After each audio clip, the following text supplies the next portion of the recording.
What's good, y'all? Welcome back to the Playmaker's Corner podcast. I'm your host for today, Simon Villanos, aka Coach V.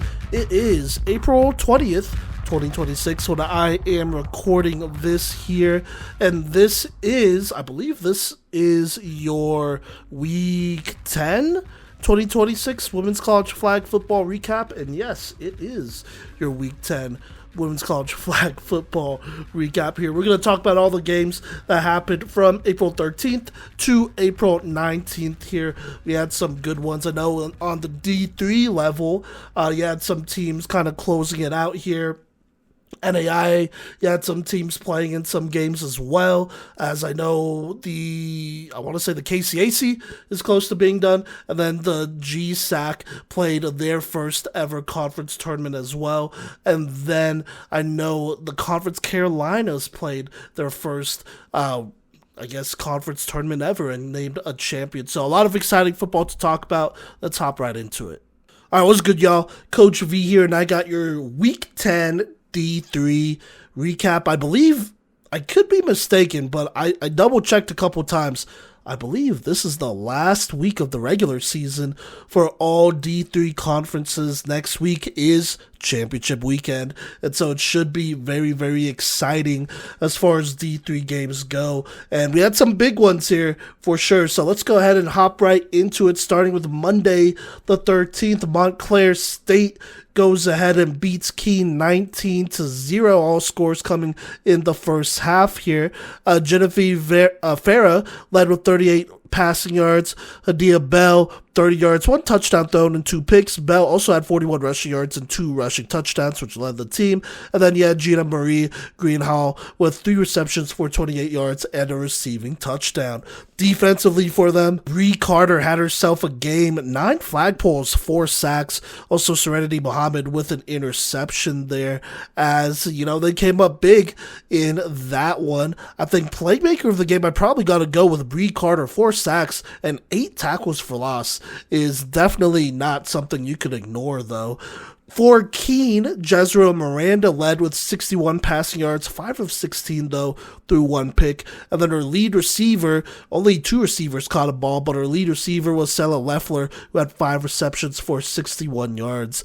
Defensively, it was Zaria Thompson, who had 8 flagpoles, and then you had Sella Leffler with 2 interceptions, but not enough, as offensively, Keene could not get going. And then for Montclair State, I believe they go ahead and improve, I want to say, to 6-1. So there you go there.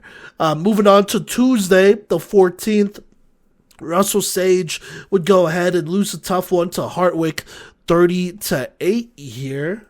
In some United East play, let's go ahead and look at Hartwick first, actually.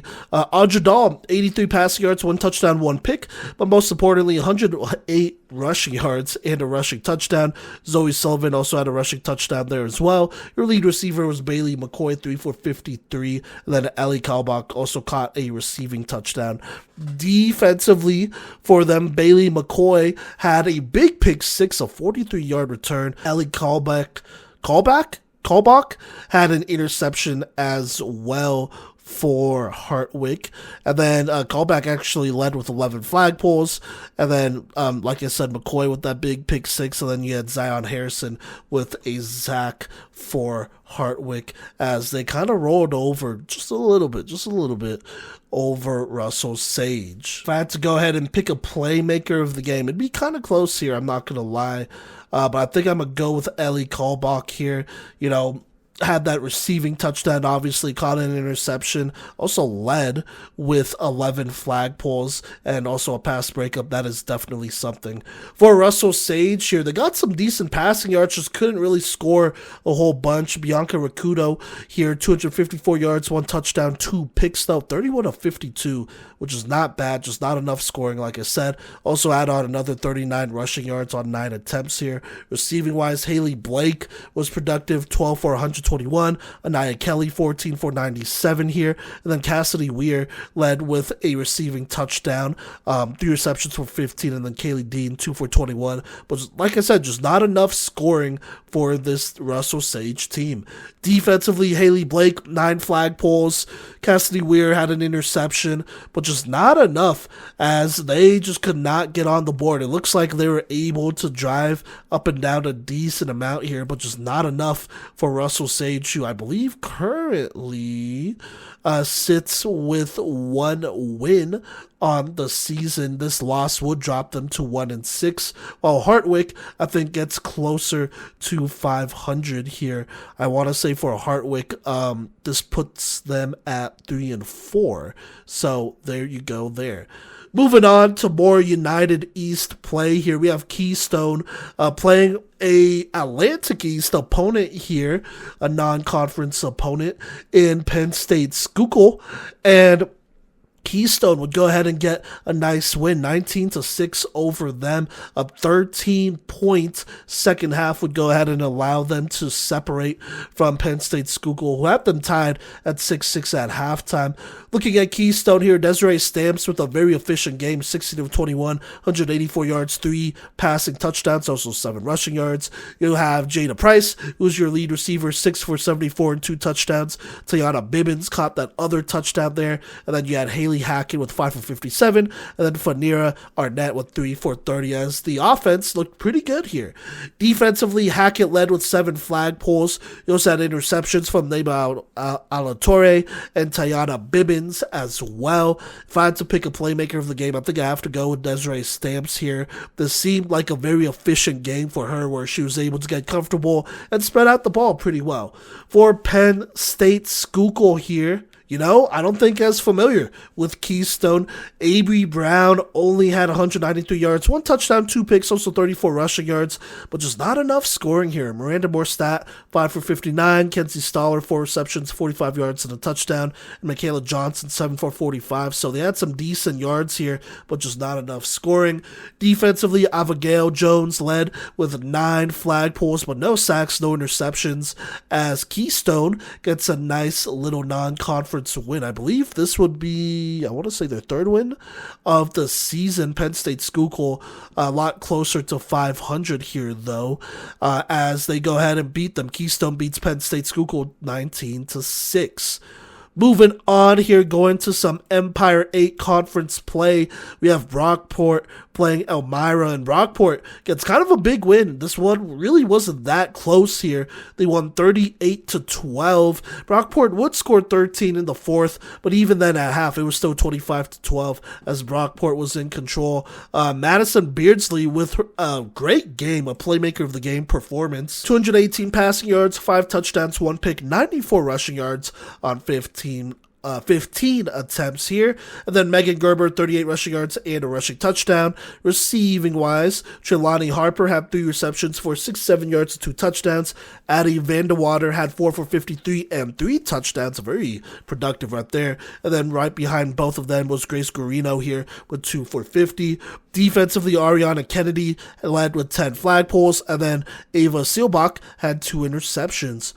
For Elmira here, Hannah Smith, 199 yards, 1 touchdown, 2 picks. Your lead rusher was Jenica Jones, 33 rushing yards. A lead receiver was Faith Ingberg, with 13 receptions for 142 yards and a touchdown. Kylie Hook, 8 for 58 and a touchdown. Only one other player caught a pass other than those 2. Nyla Capon led with 8 flagpoles here. Kylie Hook with an interception, but just not quite enough as this Brockport offense was rolling. They go ahead and beat Elmira 38-12. Staying here on the East Coast, Villa Maria College would go ahead and play Geneseo here. Geneseo part of the Empire 8, I believe. And Villa Maria would go ahead and show them no mercy here in this one. 26-6 is the final. Brianna Shalinsky, 239 yards, 3 touchdowns. That's probably your playmaker of the game as well. Scarlett Melancon, 54 rushing yards. Alana Bashore, 39 rushing yards and a rushing touchdown. Receiving wise, wise, Kiara Mercado, 8 for 87 and 2 touchdowns. Scarlett Melicon, 7 for 50. And then Angelina Green caught a touchdown as well. Defensively, Lily Runkill led with 9 flagpoles. Morgan Mersdorf,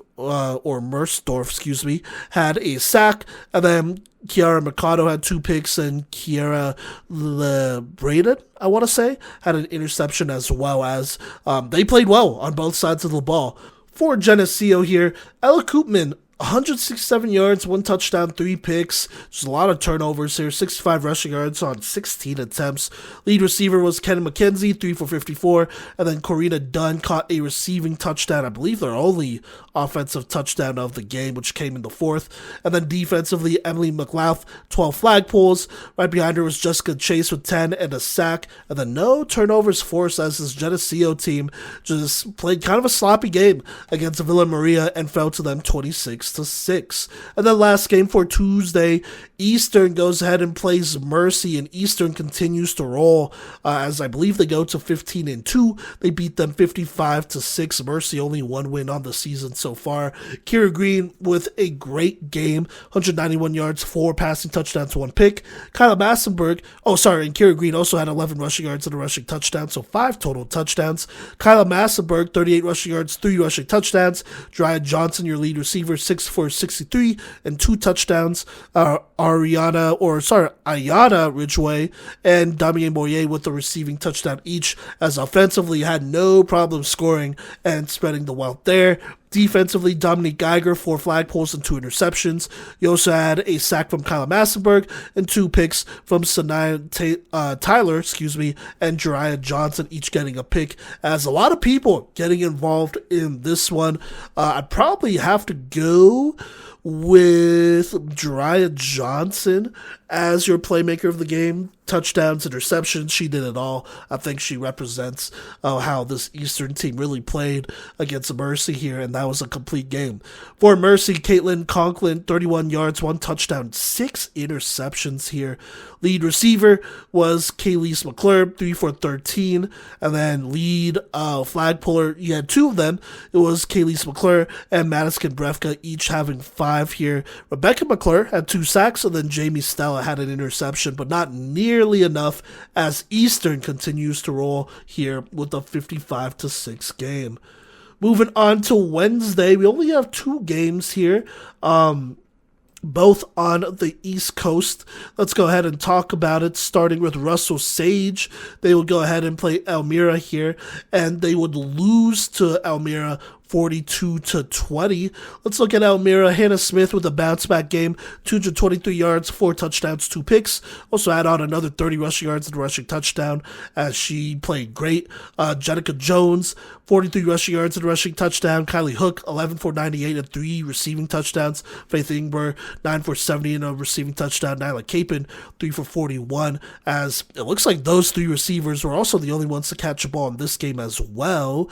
Defensively, for Russell Sage, Bianca Rakudo, 8 flagpoles and an interception. Haley Blake with an interception as well.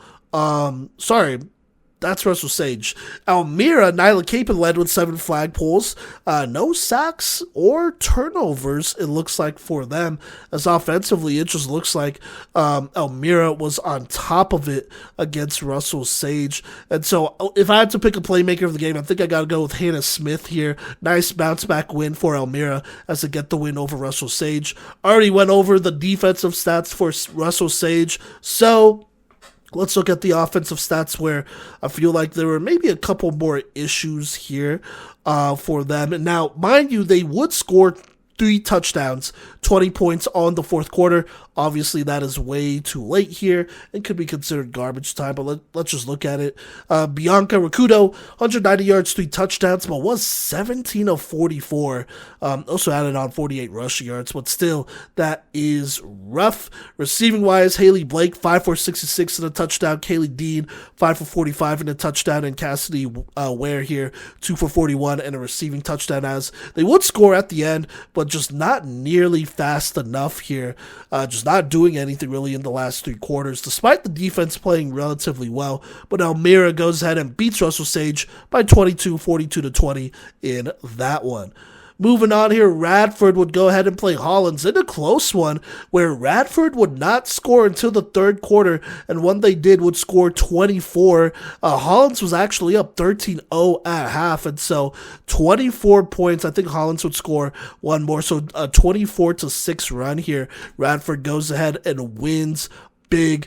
Michaela Meadows, 189 yards, 4 touchdowns, 2 picks, also 10 rushing yards there. That is probably your playmaker of the game as she got them going. Receiving-wise, Jada Penn, 7 receptions for 87 yards and a touchdown. Lacey Banks, 3 for 40 and a touchdown. Kaylin Brawley, 36 and a touchdown. And Arshay Jackson with a 4 and 26 stat line and a receiving touchdown for them as Radford woke up in that second half. Defensively, Arshay Jackson and Jayla Parker each led with 4. Parker with an interception, and Kaylin Brawley here with 3 interceptions in this game. Absolutely getting it done on both sides of the football. Looking at Hollins here, I mean, they had it. Faith Falter was their lead rusher with 100 yards and a touchdown on 19 attempts, but did throw 3 interceptions there, which is tough here. And just not really much going on for them offensively. Defensively, Brianna Meha Calix had 3 sacks and 9 flagpoles, which led the team in both categories. Evelyn Limas Iriga here had a interception, and then Dakota Webb Hawkins had 2 interceptions, but just not enough here as Radford goes ahead and takes down Hollins with an electric second half here, 24-19. Moving on to Thursday, the 16th here, we're going to take a slight break from the East Coast action and go briefly to Illinois, where we had Marion go ahead and take on Benedictine, the Benedictine that is in Illinois, mind you, and they would go ahead and beat them, I believe, twice. Yeah, they would beat them twice. First 32-0 and then 46-0. Let's go ahead and look at the stats in both of those games as Marion would go ahead and get a nice win here. Let's look at the 32-0 game here. Holly Goodwin, 189 yards, 4 touchdowns, 1 pick. Also, 3 receiving touchdowns by Kendall Graves there on 3 receptions for 65 yards. Lead flag pullers was Reagan Montello and Sophia Vizcar with 10 each. Nia Dang Awak with an interception. Daniela Shawname with an interception. For Benedictine, Zelazak struggled, 91 yards, 2 picks, also 59 rushing yards, but obviously no scores of that game. And then in the 46-0 game for Marion against Benedictine, Holly Goodwin, 124 yards, 3 touchdowns, 77 rushing yards. Anna Riley and Reagan Montello with a rushing touchdown each. And then Kendall Graves, once again, 6 receptions, 75 yards, and a touchdown. Emily Eastham, 2 for 37 and a touchdown. And Sophia Vizcarra with a receiving touchdown, a short one, but still one at that. Anna Riley led with 5 flagpoles, and then you had interceptions from Daniela Shawname, Holly Goodwin, and then 2 from Reagan Montello as they go ahead and dominate Benedictine here. For Benedictine, Leilani God had 13 flagpoles, which led the team with no turnovers or sacks. Receiving-wise, God also led with 3 for 38, and then Zelazak once again led with 38 rushing yards and 79 passing yards, but 4 interceptions thrown here. If I had to pick a playmaker of the game, I'd probably go with, I think I gotta go with Kendall Graves, who just had great receiving stat lines in both games as Marion goes ahead and beats Benedictine twice to go ahead and go 2-0 to start this week with another 2 games left here as well. Moving on here, Montclair State would go ahead and play Keystone and will get another big win here to move to, I believe, 7-1 as they beat them 26-6 here. Hadiah Bell had 121 yards and a touchdown, passing touchdown, as well as 56 rushing yards and a rushing touchdown. Genevieve Farah had a passing touchdown. Emily Del Rosario had a rushing touchdown. And then receiving-wise, Serenity Mohammed, 2 for 58 and a touchdown. And Gina Marie Greenhall, 3 for 18 and a receiving touchdown. Defensively, Genevieve Farah and Maya Anika with 8 flagpoles each. Gianna Marie Greenhall with an interception for Montclair State as they were rolling. If I had to pick a playmaker of the game, probably be tough.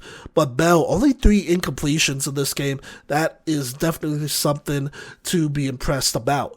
For Keystone, some struggles here. Desiree Stamps, 19 of 25, 79 passing yards and 1 interception, also 6-7 rushing yards and a rushing touchdown, but that is it. Not really much else going on for them on offense. Haley Hackett was their lead receiver with 5 for 27, but like I said, not a lot there.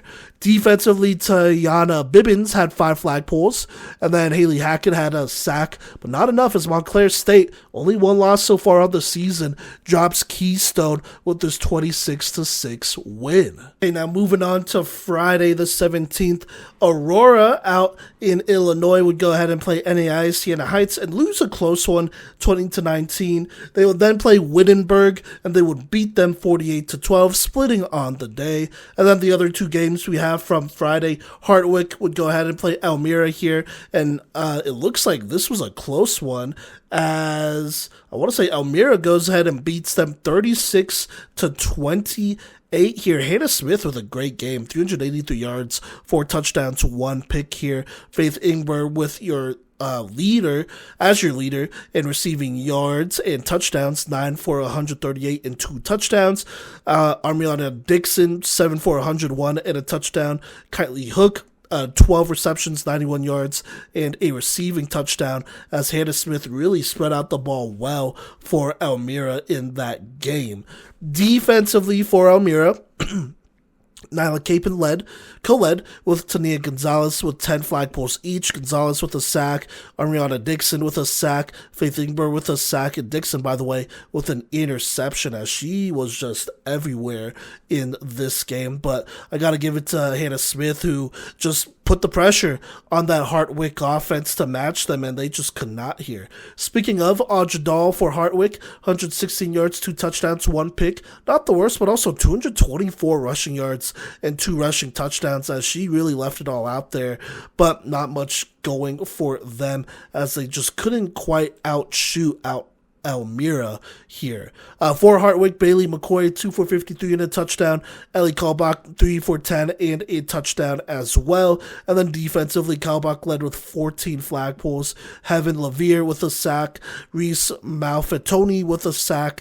And Bailey McCoy with an interception as well. Ironically enough, nobody scored in the 4th quarter here. Scoring ended in the 3rd, as Elmira gets a thriller of a win over Hartwick here, 36-28. And then last but not least, for Friday, we have Geneseo playing Brockport. And this was a big matchup here. I believe for Brockport to have any chance at the 1 seed, they definitely would have had to have beat Geneseo here. For Geneseo, obviously a win would seal things up nice and neatly here, and that's what they got. They beat them 27-19, a 13-point 4th quarter for Geneseo to go ahead and power them over Brockport, barely just by 8. Looking at this, Ella Koopman with a day, 361 passing yards, 4 touchdowns, 2 interceptions thrown, but also 49 rushing yards. Receiving wise, Natalia De Palma, 10 receptions, 115 yards, 2 touchdowns. Kenna McKenzie, 4 for 92 and 2 touchdowns.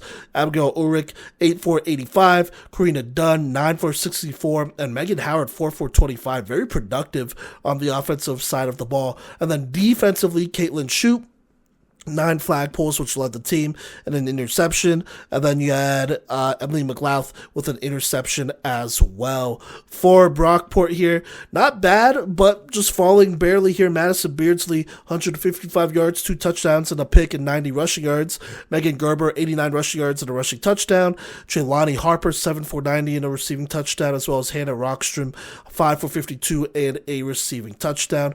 For Brockport here, Gianna Bird, 9 flag pulls, Lauren Kundra with a sack, Hannah Rockstrom with a sack, Kundra with an interception, and Ava Lee with an interception, but just not enough here, as offensively Brockport just couldn't withstand Geneseo here and keep up, as they go ahead and beat them and secure the 1 seed in the Empire 8 tournament here, which will be next week here, as Brockport will be battling for the 2 seed later this week here. We'll talk about that in a Saturday game here, but Geneseo will be the number 1 seed in that Empire 8 conference tournament. And then your playmaker of the game, I would say, is Ella Koopman, who did a great job spreading out the football. Did throw 2 picks and took 2 sacks, but 4 touchdowns. That obviously matters as she was able to close it out here in the regular season.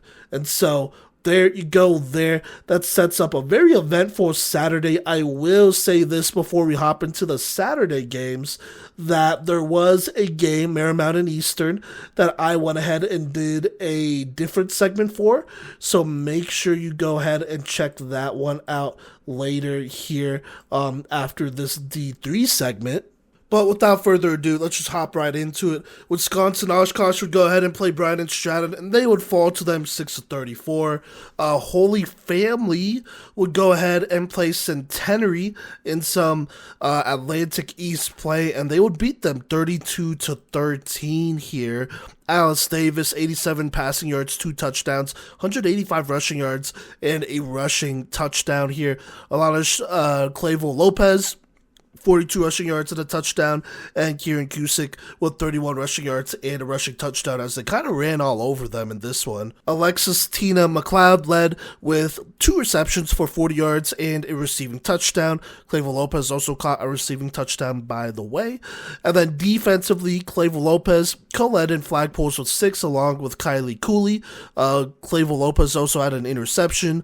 Morgan Sims with an interception, and Alexis Tina McLeod with 2 interceptions in this game. If I had to pick a playmaker of the game, I'd probably go with Alanis Clavel Lopez just because of how dominant she was all over. So there you go. For Centenary, Mackenzie Amasteka had 76 passing yards. Sophia Mendez had 68 passing yards, 1 touchdown, 1 pick. And by the way, Amasteka had 3 interceptions in that one as well. Nevaeh O'Keefe, 31 rushing yards, 1 rushing touchdown. Sophia Mendez, 12 for 67. And then Nevaeh O'Keefe had 3 receptions for 42 yards and a receiving touchdown.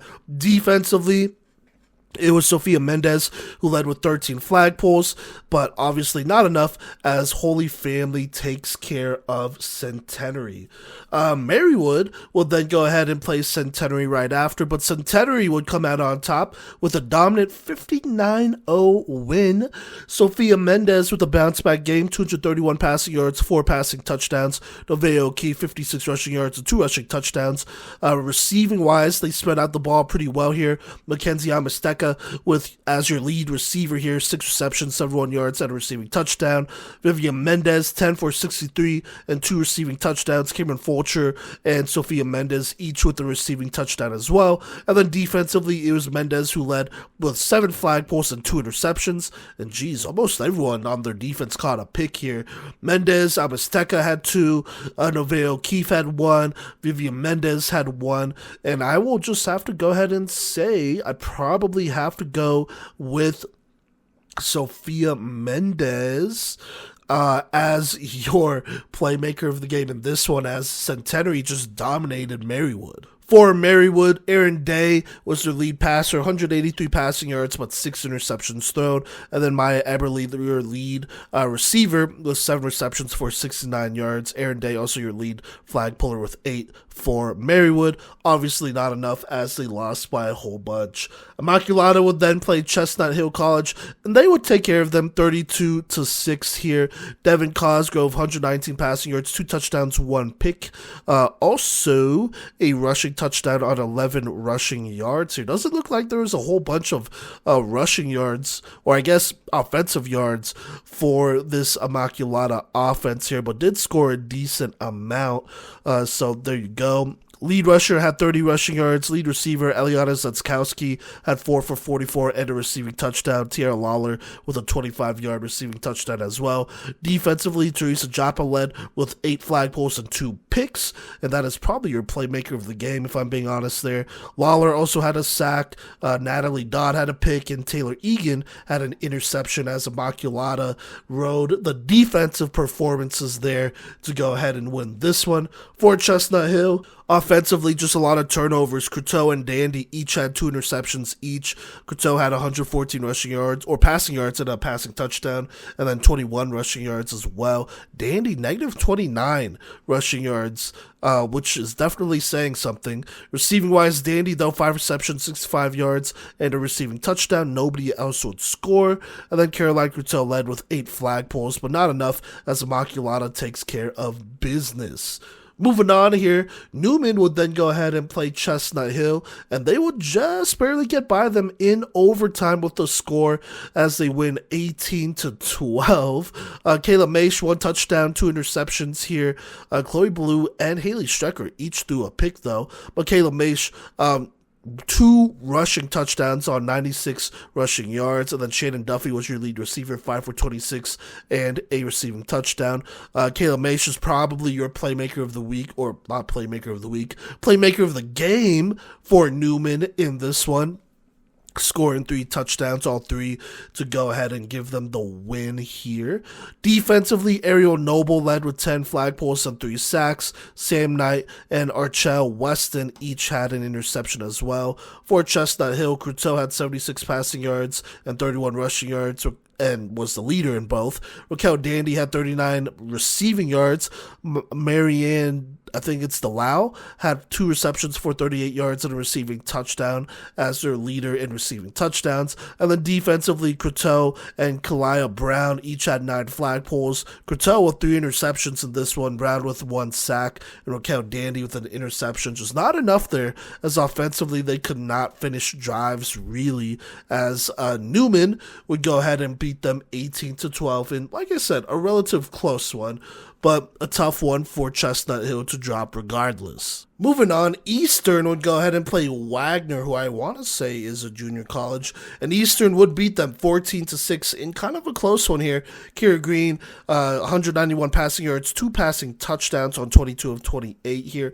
She was also your lead rusher with 6 rushing yards, and then receiving-wise, Jariah Johnson, 5 for 61 and a touchdown. Molly Shell Pepper, 3 for 52, and then Kyla Massenberg, 1 receiving touchdown caught.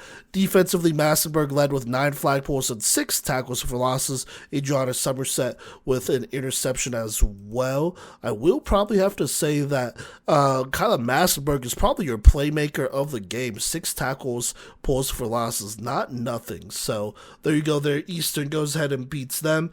Geneseo will then go ahead and play Elmira and take care of them 26-8 here. Karina Dunn, 128 passing yards, 3 passing touchdowns, 49 rushing yards, and a rushing touchdown. That is probably your playmaker of the week if I had to pick one.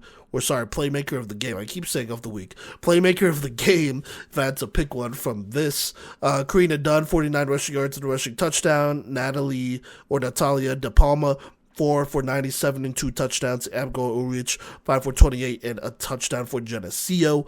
Defensively, it was Fiorina Daniel, who led with 9 flagpoles. Harmony Shipman had an interception. Kenzie McKenzie had an interception. And Jessica Chase had 3 sacks in this one. For Elmira here, Hannah Smith, 290 passing yards, 1 touchdown, 2 picks, but just not enough going as they couldn't score enough with this other team. Our Mariona Dixon, 12 for 126 yards, another great performance here. Kylie Hook, 7 for 70. Nyla Capon, 10 for 62. And Faith Ingber, 6 for 34 and 1 touchdown. Defensively, Jenica Jones led with 8 flagpoles, and then Faith Ingberg was the only one to get a sack in this one as they fall to Geneseo. Moving on here in United East play, Gallaudet would go ahead and play Cedar Crest, and this was a lot closer than I imagined. 15-0, no scores in the second half, which is definitely interesting. Looking at Gallaudet, Visco, 18 of 27, 198 passing yards, 2 touchdowns, 3 interceptions, plus 51 rushing yards. Receiving-wise, you had Citrine Loomer here, Citrine Loomer, who had 8 receptions, 112 yards, and a receiving touchdown. Tiana Asteriev, 4 for 44, and a receiving touchdown. Brittany Rivera, 5 for 34, and Jada Zaremka, 1 reception for 8 yards. Defensively, Loomer led with 7 flagpoles, but Brittany Rivera also had 3 sacks.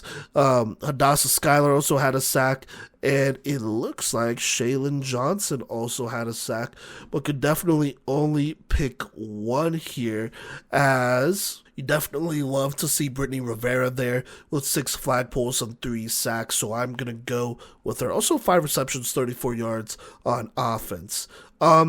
For, I believe this is Cedar Crest here, Annalise Rios, 101 yards, no touchdowns, 1 pick. Also 26 rushing yards. Ginger Kurdock, 3 for 33. Haley Wolfbeck here, 4 for 28 here. Just unfortunately, not a whole lot of scoring.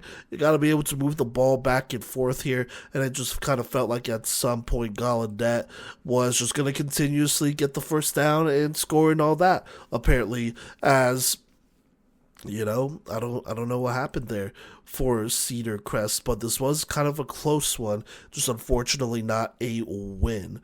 So there you go. Defensively, let's go ahead and look at the stats. I think it's Zane Pollard led with 6 flagpoles. Kurdock had 2 interceptions. Jasmine George had an interception there. And then, yeah, that's pretty much it. I mean, Annalise Rios, 101 passing yards, 26 rushing yards. Ginger Kurdock, 3 for 33. As Gallaudet would continue to stay undefeated with a closer than expected 15-0 win over Cedar Crest.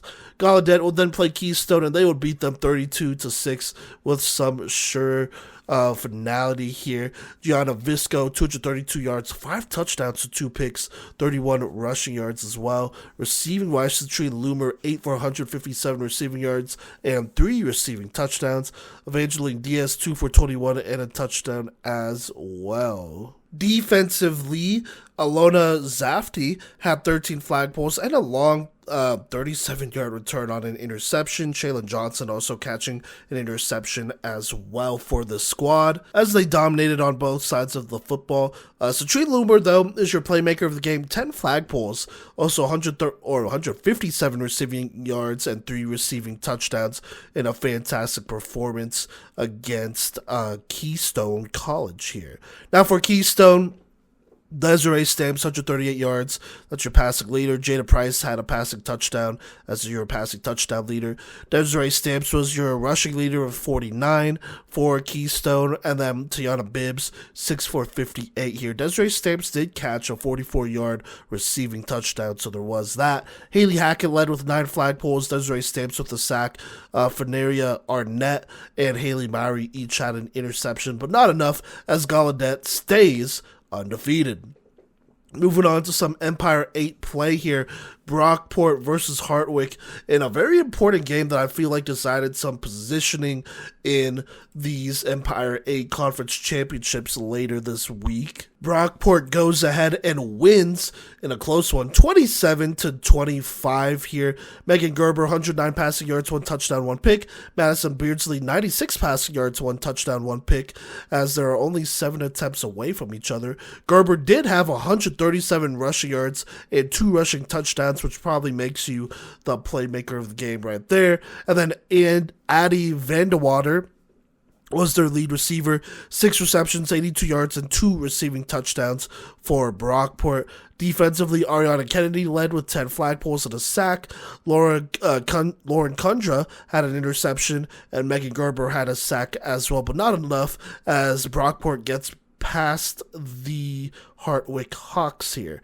Now for Hartwick, not even that bad stats. Audra Dahl, 145 yards, 3 touchdowns, 1 pick, 148 rushing yards on top of that. And Stanovich, 3 for 68 and 2 receiving touchdowns. Zoe Sullivan catching a 26-yard receiving touchdown there. And then Ellie Kalbach led for Hartwick with 13 flagpoles. Audra Dahl and Zoe Sullivan with a pick each here. Heaven Levere and Zion Harrison with a sack each as well. But just not enough as they fall in a close one, 27-25 here to Brockport. Moving on here, St. Joseph's would play Keene and beat them 26-6 by 20. Jesse Schmidt, 154 yards, 3 touchdowns, 3 picks, but also 43 rushing yards and a rushing touchdown. Paige Foley, 5 passing yards in this one. Emma Olsen, 40 rushing yards in this one. Receiving wise, Emma Olsen had 4 receptions for 56 yards. Courtney Kovacs, 4 receptions, 20 yards, and 3 receiving touchdowns. Looking at the defensive side of things, Emma Olsen led with 8 flag pulls and a pull for a loss. Then you had interceptions from Courtney Kovacs and Sarah Melee in this one for St. Joseph's. Looking at Keene here, Jezreel Miranda was their leading passer with 68 yards and 2 interceptions, though. Also leading rusher with 51 rushing yards and a rushing touchdown. Their lead receiver was Sella Leffler here, who had 6 receptions for 24 yards, the only player to have more than 1 reception for Keene. Defensively, it was Leffler again who had 10 flag pulls, and then you had interceptions from Dasani Nunez, Lise Bruno, and Zariah Thompson. Excuse me if I'm saying all that wrong, but they all got interceptions for Keene. Unfortunately, not enough, as St. Joseph beats them 26-6. Moving on here, Cedar Crest would play Keystone and just barely get by them 12-6. Looking at Cedar Crest here, Lamaya Clemens, 126 passing yards, 1 touchdown, 3 picks, 8 rushing yards. The lead receiver was Ginger Kurdock with 5 receptions for 68, and Annalise Rios was right behind her with 5 for 39 and a receiving touchdown. For Cedar Crest, the defense played pretty well. Alea Tony with an interception and 7 flag pulls, co-leading with Gigi Martin, who also had 7. I think it's Zane Pollard had an interception, and then Haley Woolbeck had an interception as well for Cedar Crest. For Keystone, Desiree Stamps, 145 yards, 3 picks, also 38 rushing yards. Their lead receiver was Jada Price with 7 for 59 here. Tiana Bibbins caught a touchdown as well, 3 receptions for 20 yards for her. And then defensively, Haley Hackett led with 8 flag pulls, and then Tiana Bibbins with 2 picks, and Desiree Stamps with an interception. But not enough, as Cedar Crest would go ahead and win this close game here, 12-6 over Keystone. Speaking of close games, we have Karen playing Lancaster Bible and United East play here, and Karen goes ahead and wins 14-0. Desiree Bright, 79 passing yards, 2 passing touchdowns, 6 for 6 passing, by the way. Her 2 touchdowns went to Olivia Logan and Kayla Adams. Abigail Stange was their lead receiver, 153-yard reception for them. And then defensively, they had co-leaders in Emma Lowe and Kayla Adams. I will say, I feel like these stats maybe aren't complete here. There's just not a lot put out here, so I'm actually going to stop right there for now. Looking at it right now, it looks like this is one half of play, which I don't understand how, but Karen does beat Lancaster Bible. Moving on to Atlantic East play here, we have Holy Family facing off with Marywood. Holy Family would go ahead and beat them 40-20 to finish a program best 8-8 after going 4-8 last year. I believe they will face off with Newman in the conference tournament, and then Marywood losing a tough one here against Holy Family. Let's go ahead and look at the stats though. Alice Davis, 95 yards, 4 passing touchdowns, also 66 rushing yards from her. Their leading rusher, though, on only 3 attempts, was Alanis Clavel Lopez, 118 rushing yards and 2 rushing touchdowns. Alexis Tina McLeod had 2 receptions for 46 yards and a touchdown. And then you had receiving touchdowns from Savia Campbell, Caitlin Cannon, and Anaya Archer. Defensively, Caitlin Cannon led with 6 flag pulls, and then nobody had sacks or interceptions, but they were very productive. Playmaker of the game, I think, has to be Alice Davis, just being very sharp in this one. For Marywood, Erin Day had 272 yards and 2 touchdowns, not bad. No turnovers there. Maya Eberly had a rushing touchdown as well, and she also caught 2 of those receiving touchdowns, 7 for 81 and 2 touchdowns. Abby Whitmore was their leader in receptions and yards, though, 10 for 136.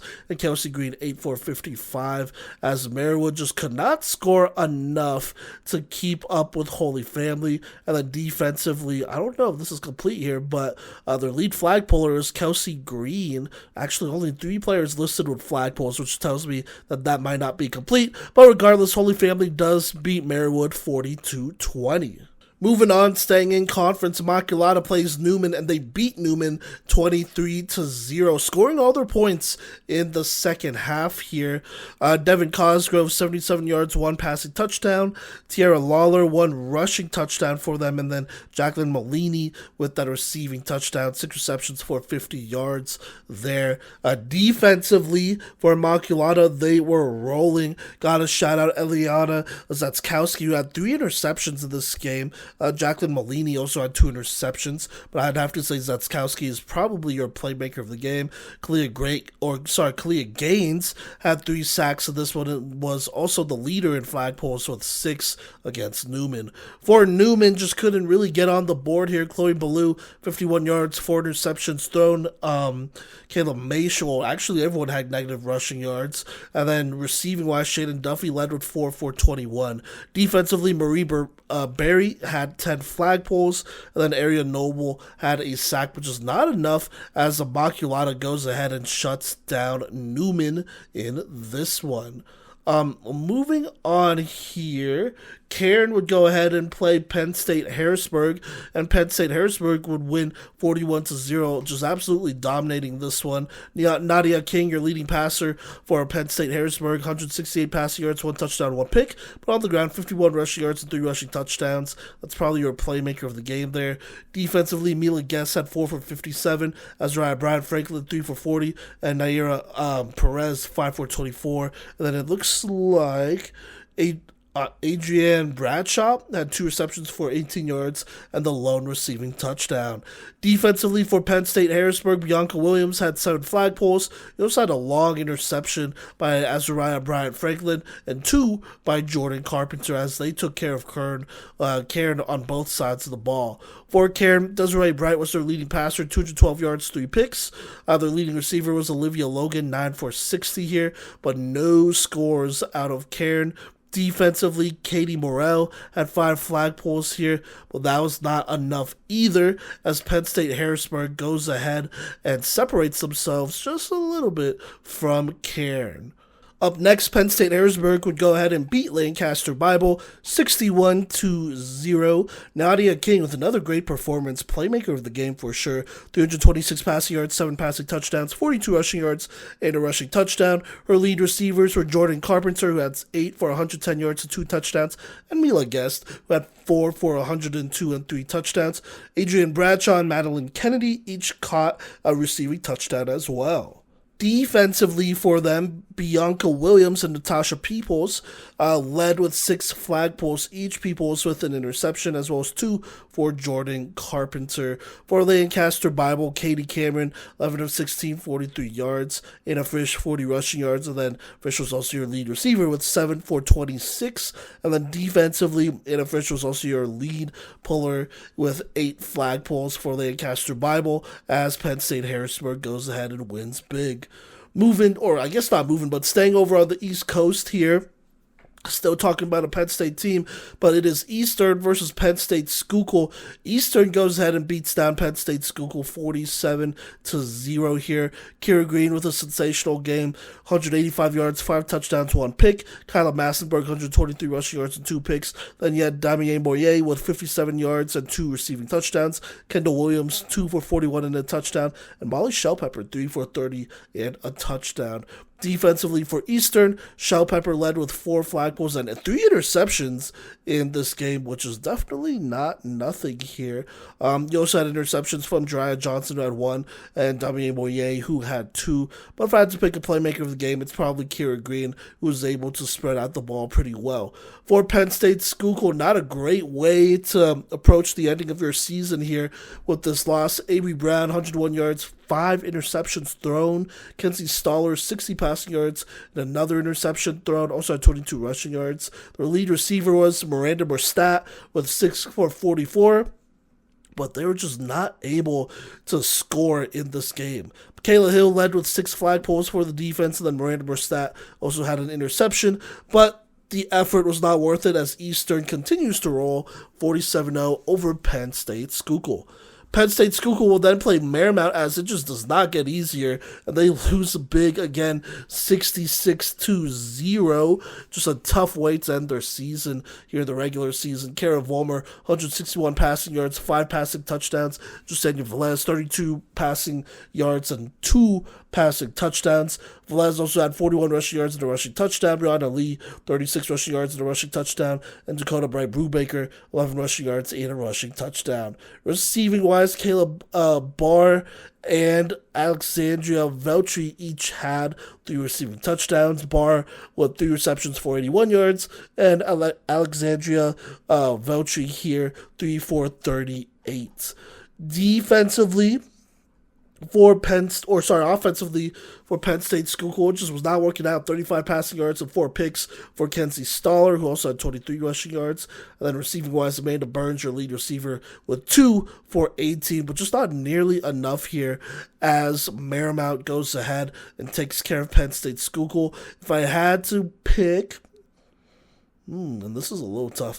If I had to pick a playmaker of the game, it probably goes to Vollmer here, who had 5 passing touchdowns and was 9 of 11, and very efficient in this game against Penn State Schuylkill. And then last but not least, Penn State Schuylkill would play Wagner College, and they would fall to them, I believe a junior college, 46-6, which was definitely tough there. Looking at Penn State Schuylkill, Kenzie Stoller, 115 yards, 2 picks. A.B. Brown, 17 yards and 2 picks as well. Rushing yards wise, Michaela Johnson had 3 for 12, and then Miranda Morstadt had 8 for 111. Defensively, for Penn State Schuylkill, Miranda Morstadt co-led with Michaela Hill with 7 flagpoles each, but I don't think they had any turnovers or sacks.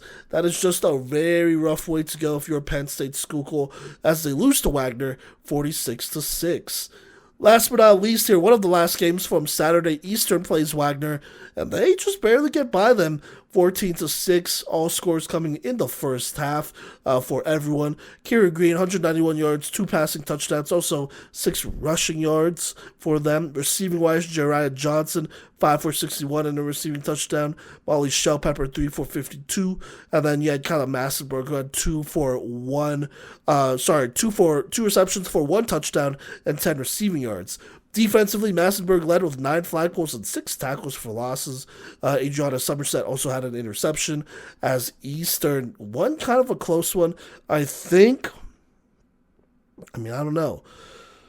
I've went back and forth on it for sure, but I think I'm going to go ahead and give playmaker of the game to Kyla Massenberg, who had 6 pulls for loss here against a team that was really trying to establish the run and just couldn't. So there you go. Eastern gets by Wagner 14-6. And then the last game from Saturday, Keene would play Montana State, Montana's club flag football team.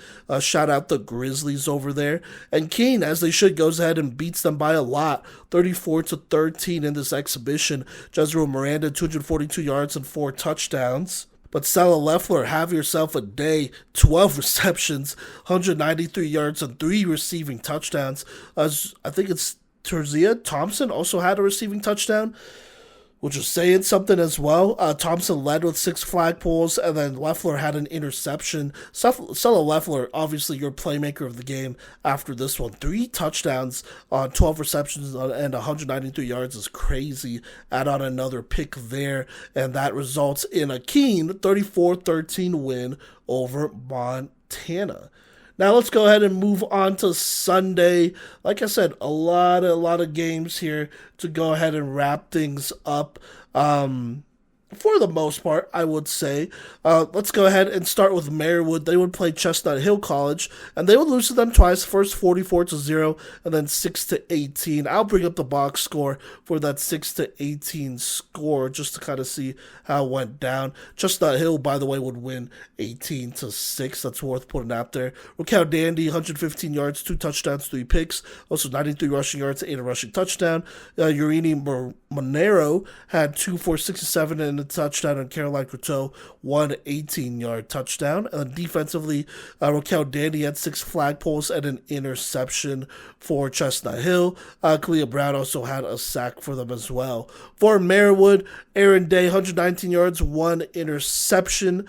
Abby Whitmore, 3 for 57 yards. That was your leading receiver right there. And then defensively, Whitmore also led in flagpoles with 8. You had interceptions from Sabrina Frazier as well as Aaron Day, who caught 2 actually for Marywood, as they would lose in a closer one to Chestnut Hill 18-6, but not before losing 44-6 to them. Now, it's going to be very brief here, but let's go ahead and go over to the Midwest. We have Marion playing a set of games here, I believe first against Illinois Wesleyan, where they would beat them 38-12 in a good showing. Holly Goodwin, 216 passing yards, 5 touchdowns, 1 pick, also 57 rushing yards and a rushing touchdown. That is your playmaker of the game right there. Kendall Graves, Daniela Shawname, Emily Easton, Nia Dang Awak, and Reagan Montello each had a receiving touchdown, with Graves being the lead receiver with 67 yards on 2 receptions, and then Daniela Shawname with 6 receptions, which led the entire team, at least in this game. Offensively, they're just doing their thing, led by Holly Goodwin.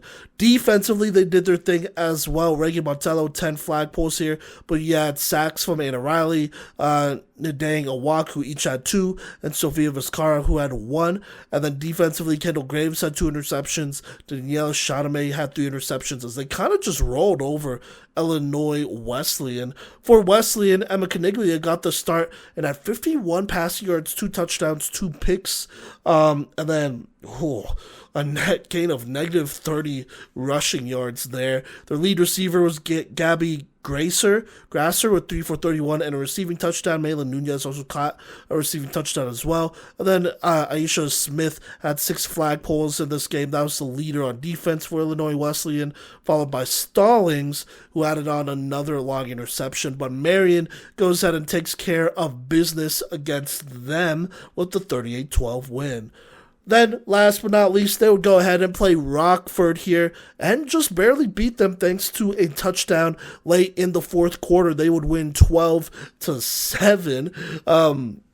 Let's look at Marion real quick. Holly Goodwin, 64 passing yards.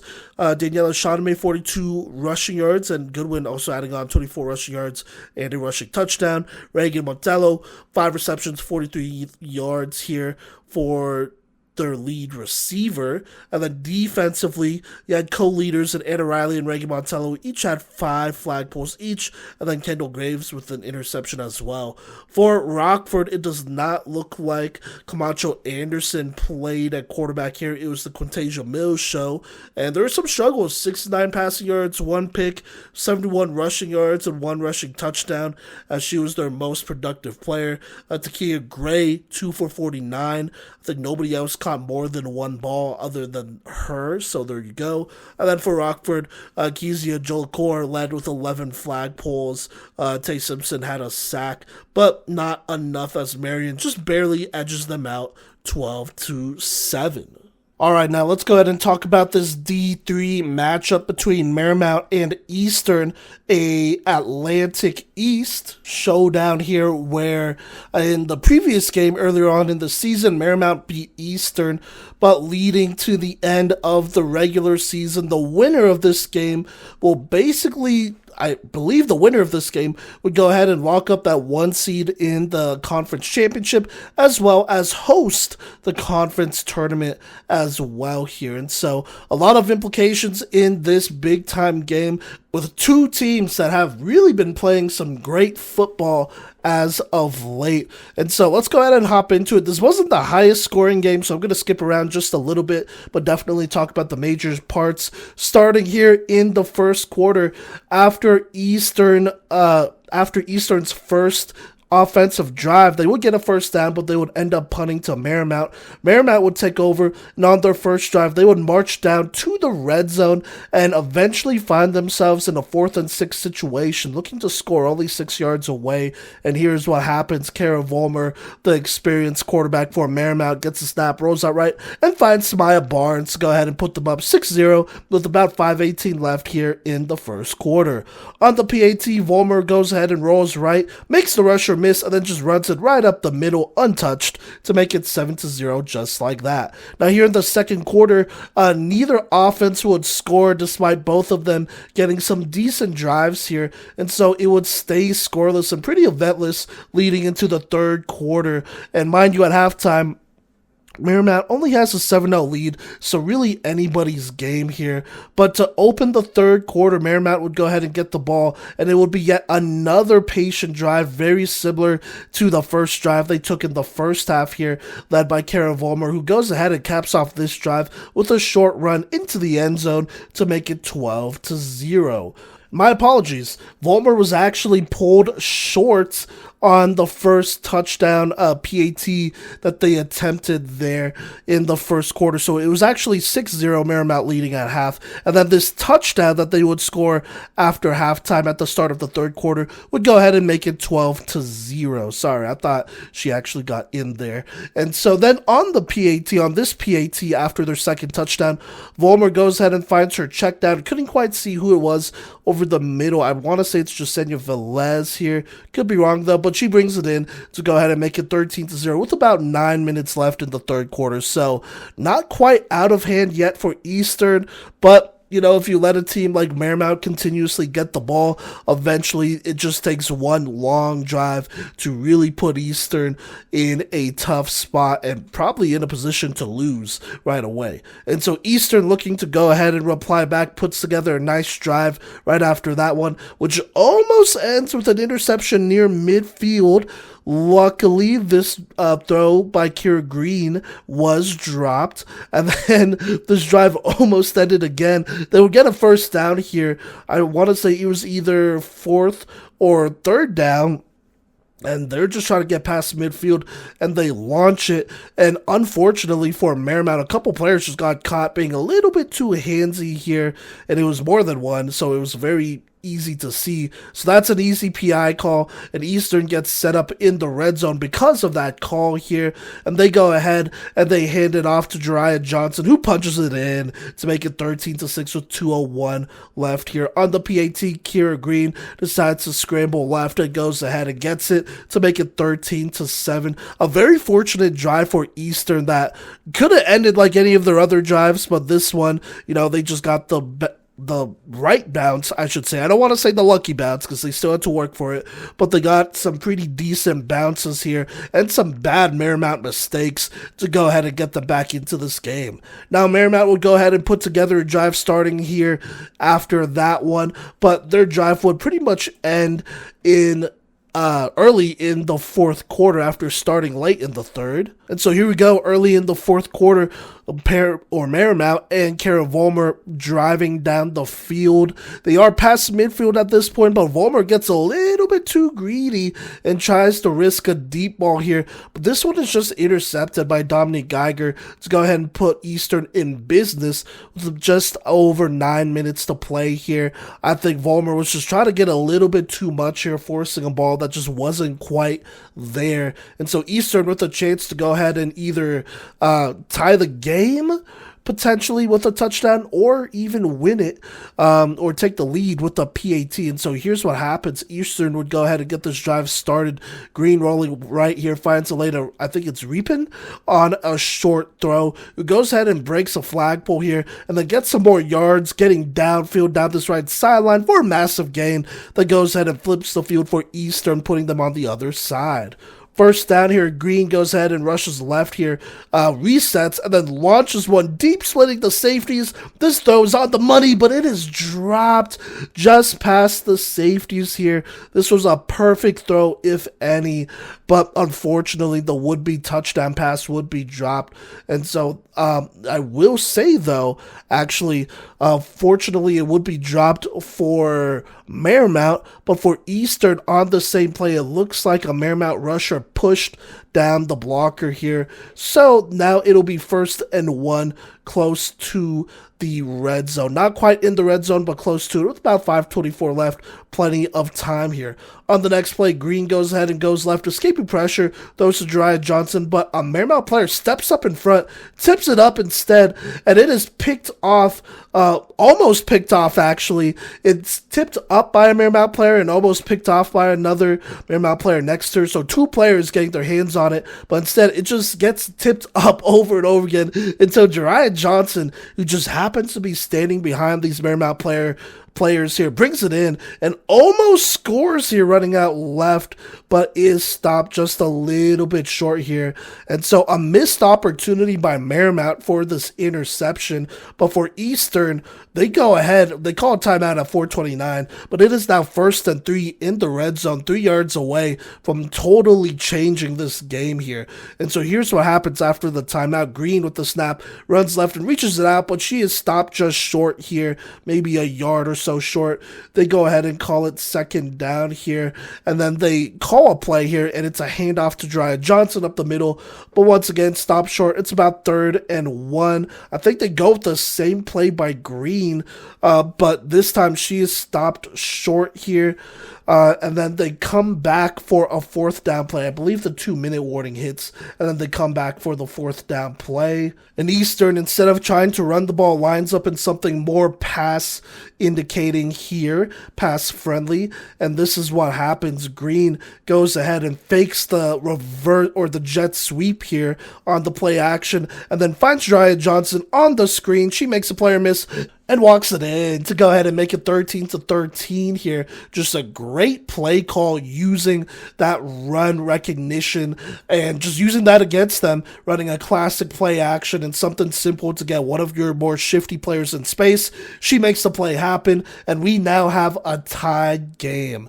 On the PAT, looking to go for the win, they go ahead and hand it off quickly to Kyla Massenberg, and she slips the defender and gets in for the score to make it 14-13 as Eastern now takes control of the game for the first time ever late in the 4th. And so here we go, Marymount, still plenty of time left. They have just under 2 minutes to go win this game with a score. Vollmer goes ahead and gets the first down here, setting them up as they approach midfield, but then she eventually just makes an ill-advised decision throwing this corner route, which is picked off by Damier Mourier, and that basically seals the game. I think Eastern gets another 1st down, and that would seal it as they win 14-13, and I believe earn the number 1 seed in the Atlantic East Conference Championship and will be hosting the conference championship here. At the very least, that's what it says on their website.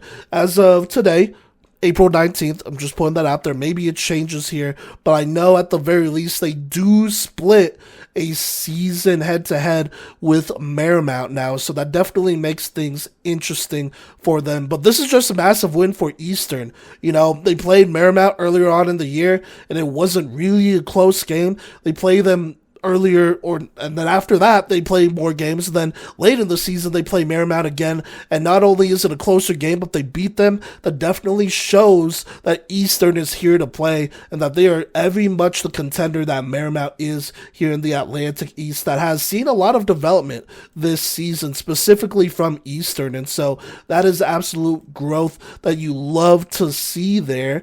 And let's just go ahead and talk about this Eastern team first. First off, playmaker of the game.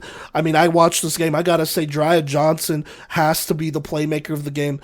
Had a 5-yard rushing touchdown, as well as 3 receptions for 21 yards and a receiving touchdowns, both scores coming in the second half here, while also leading the team with 7 flag pulls, as always, doing her thing on both sides of the football. And simply put, I mean, if Eastern didn't get those scores, which were very hard-fought scores for her, like, they didn't come by accident at all, and, you know, they had to scheme some of it up, and she had to make those plays work too. If they didn't get those scores, they don't beat Marymount, right? If they don't get those flagpoles, I don't think they beat Marymount either. And so a lot of players to consider for sure here. I know Molly Shellpepper led with 6 receptions for 62 yards, but I just had to say Drya Johnson, when they needed her to make a play, she went ahead and made it. And so that is your playmaker of the game. Let's look at the other stat leaders for Eastern, though. Kira Green, 139 yards, 1 touchdown, 1 pick, also 5 rushing yards.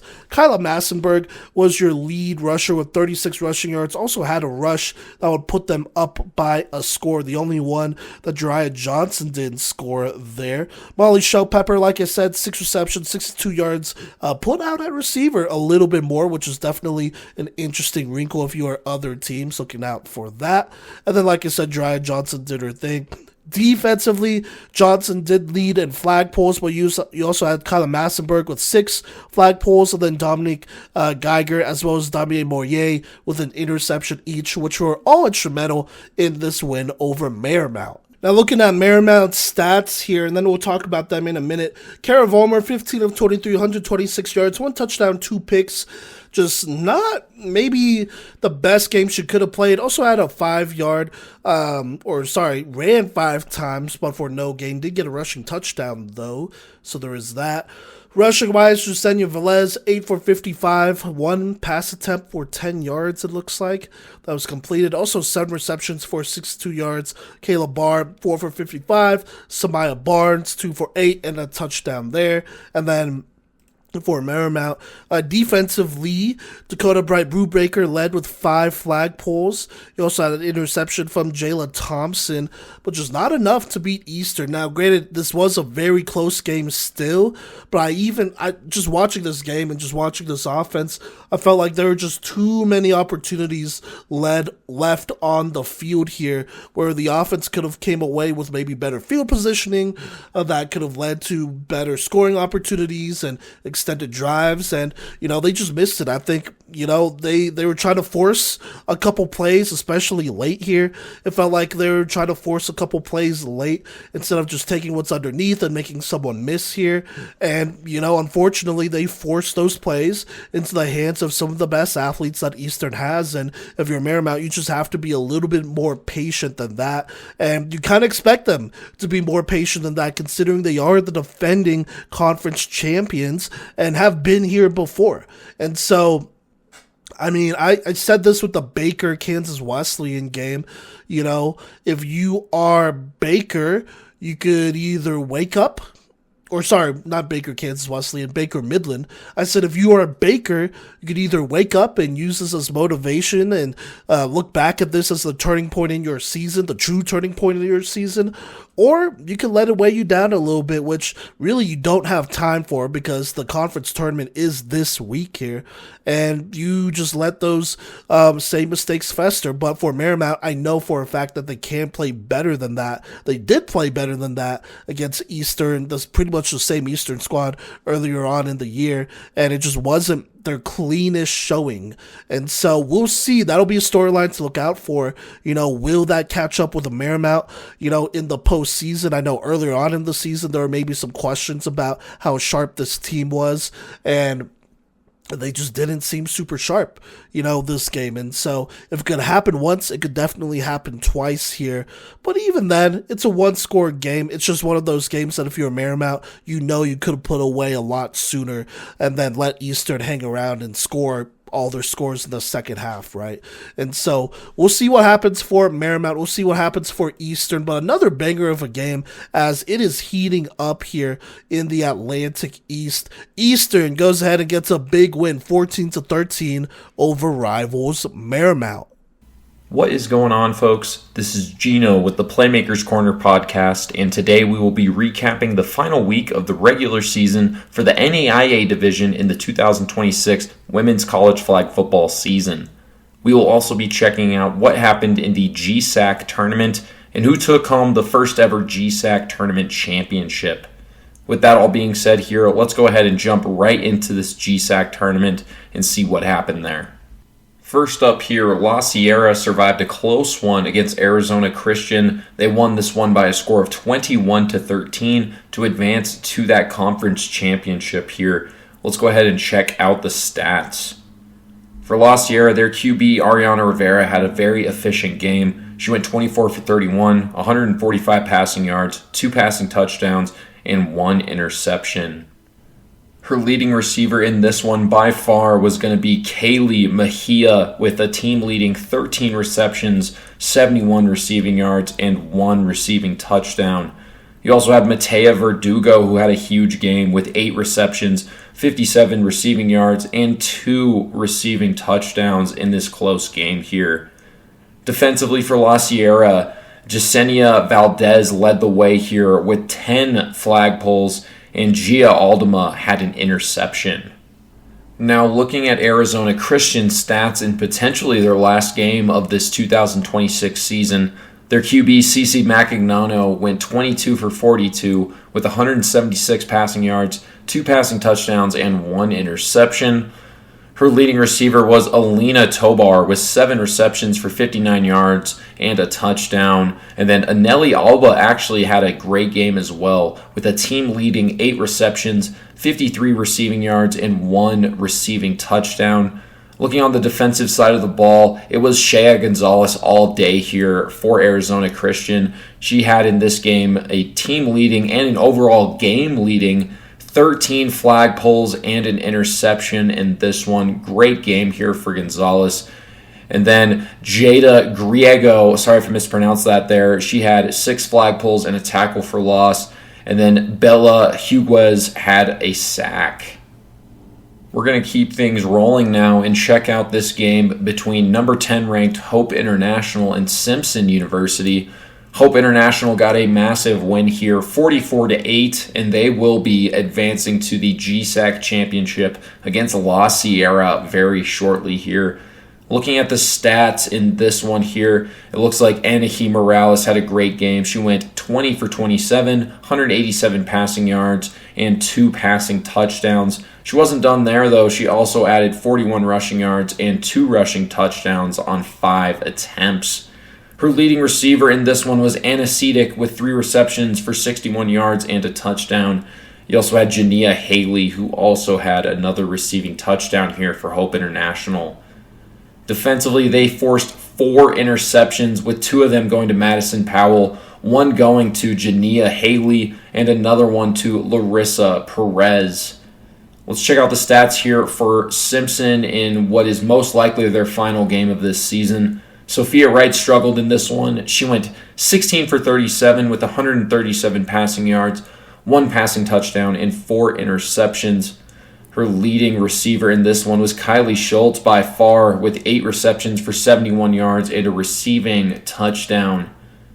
Defensively here for Simpson, you had 3 total players get 7 flag pulls leading the team, those being Kylie Schultz, Dania Greer, and Kalia Johnson.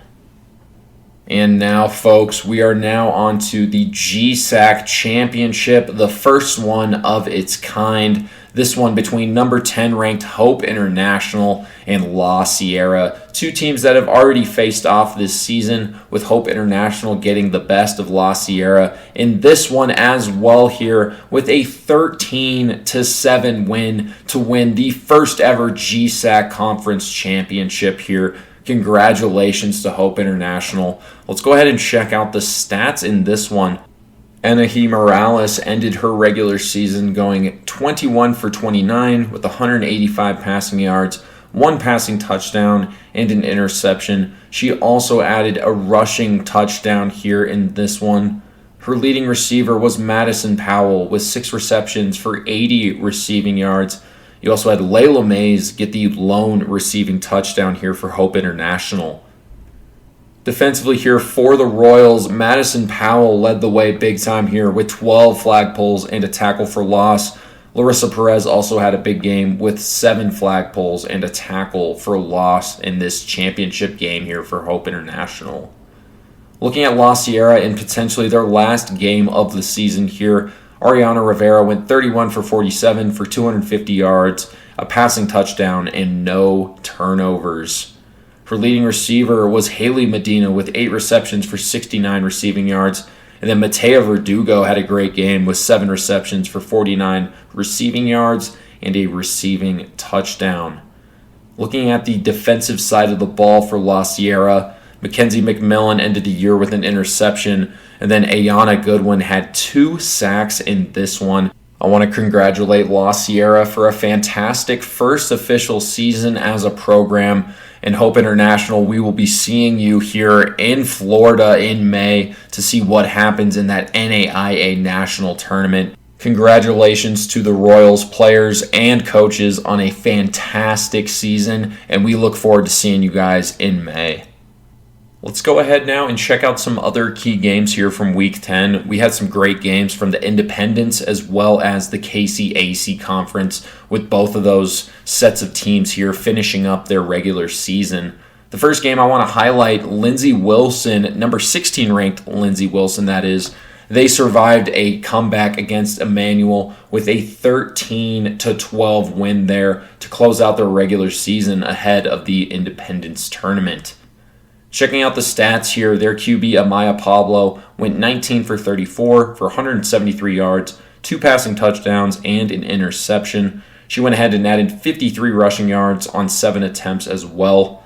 Her leading receiver was Jenna Lindsay with 7 receptions for 64 yards and a touchdown, and Gabby Cruz had 5 receptions for 38 receiving yards and a touchdown as well here. Defensively for Lindsey Wilson, Emily Good led the way with 6 flag pulls and a tackle for loss, and Chrissy Reberchek had a great game with 2 sacks here in this one. Next up here, Kodey got a big-time win over St. Mary by a score of 26-14. Kodey's QB, Renaya Griffin, went 13 for 25 for 197 passing yards, 3 passing touchdowns, and no turnovers here. Kea Salazar had 11 attempts for 53 rushing yards, and Renaya Griffin also added a rushing touchdown here.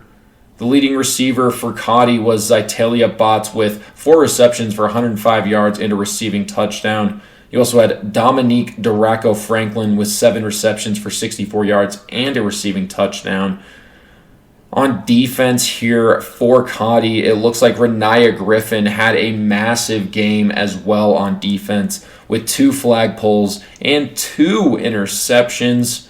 And it also looks like Kaya Salazar added a sack as well for Kodey in this win over St. Mary.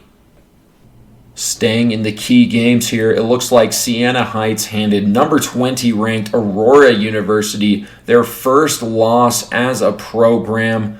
It looks like the score in that one was going to be 20-19, a super close game here, and a huge win for Siena Heights. No stats in that one, unfortunately, here. Next game now, we have number 9 St. Francis. They came in and handed Aurora their second loss of the season in the same week, right after that one, with a 20-14 win over Aurora. There is also no stats in that one, unfortunately, here. In the last of the key games of the week, we have some KCAC action where Heston got a double overtime win over Kodey on Sunday. Let's go ahead and check out the stats here. Heston got the win here, 20-13. Their QB, Alexis Papon, had a decent game. She went 25 for 45 with 188 passing yards, 2 passing touchdowns, and 4 turnovers. Her leading receiver in this game was Emma Fannin Steele with 5 receptions for 58 yards and a receiving touchdown. You also had Akiva Brown get a receiving touchdown as well.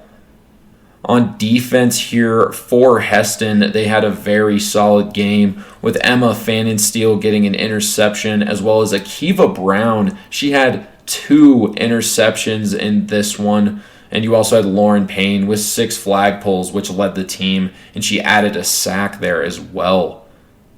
Looking at the stats for Kodey, Renaya Griffin struggled a bit with efficiency in this one.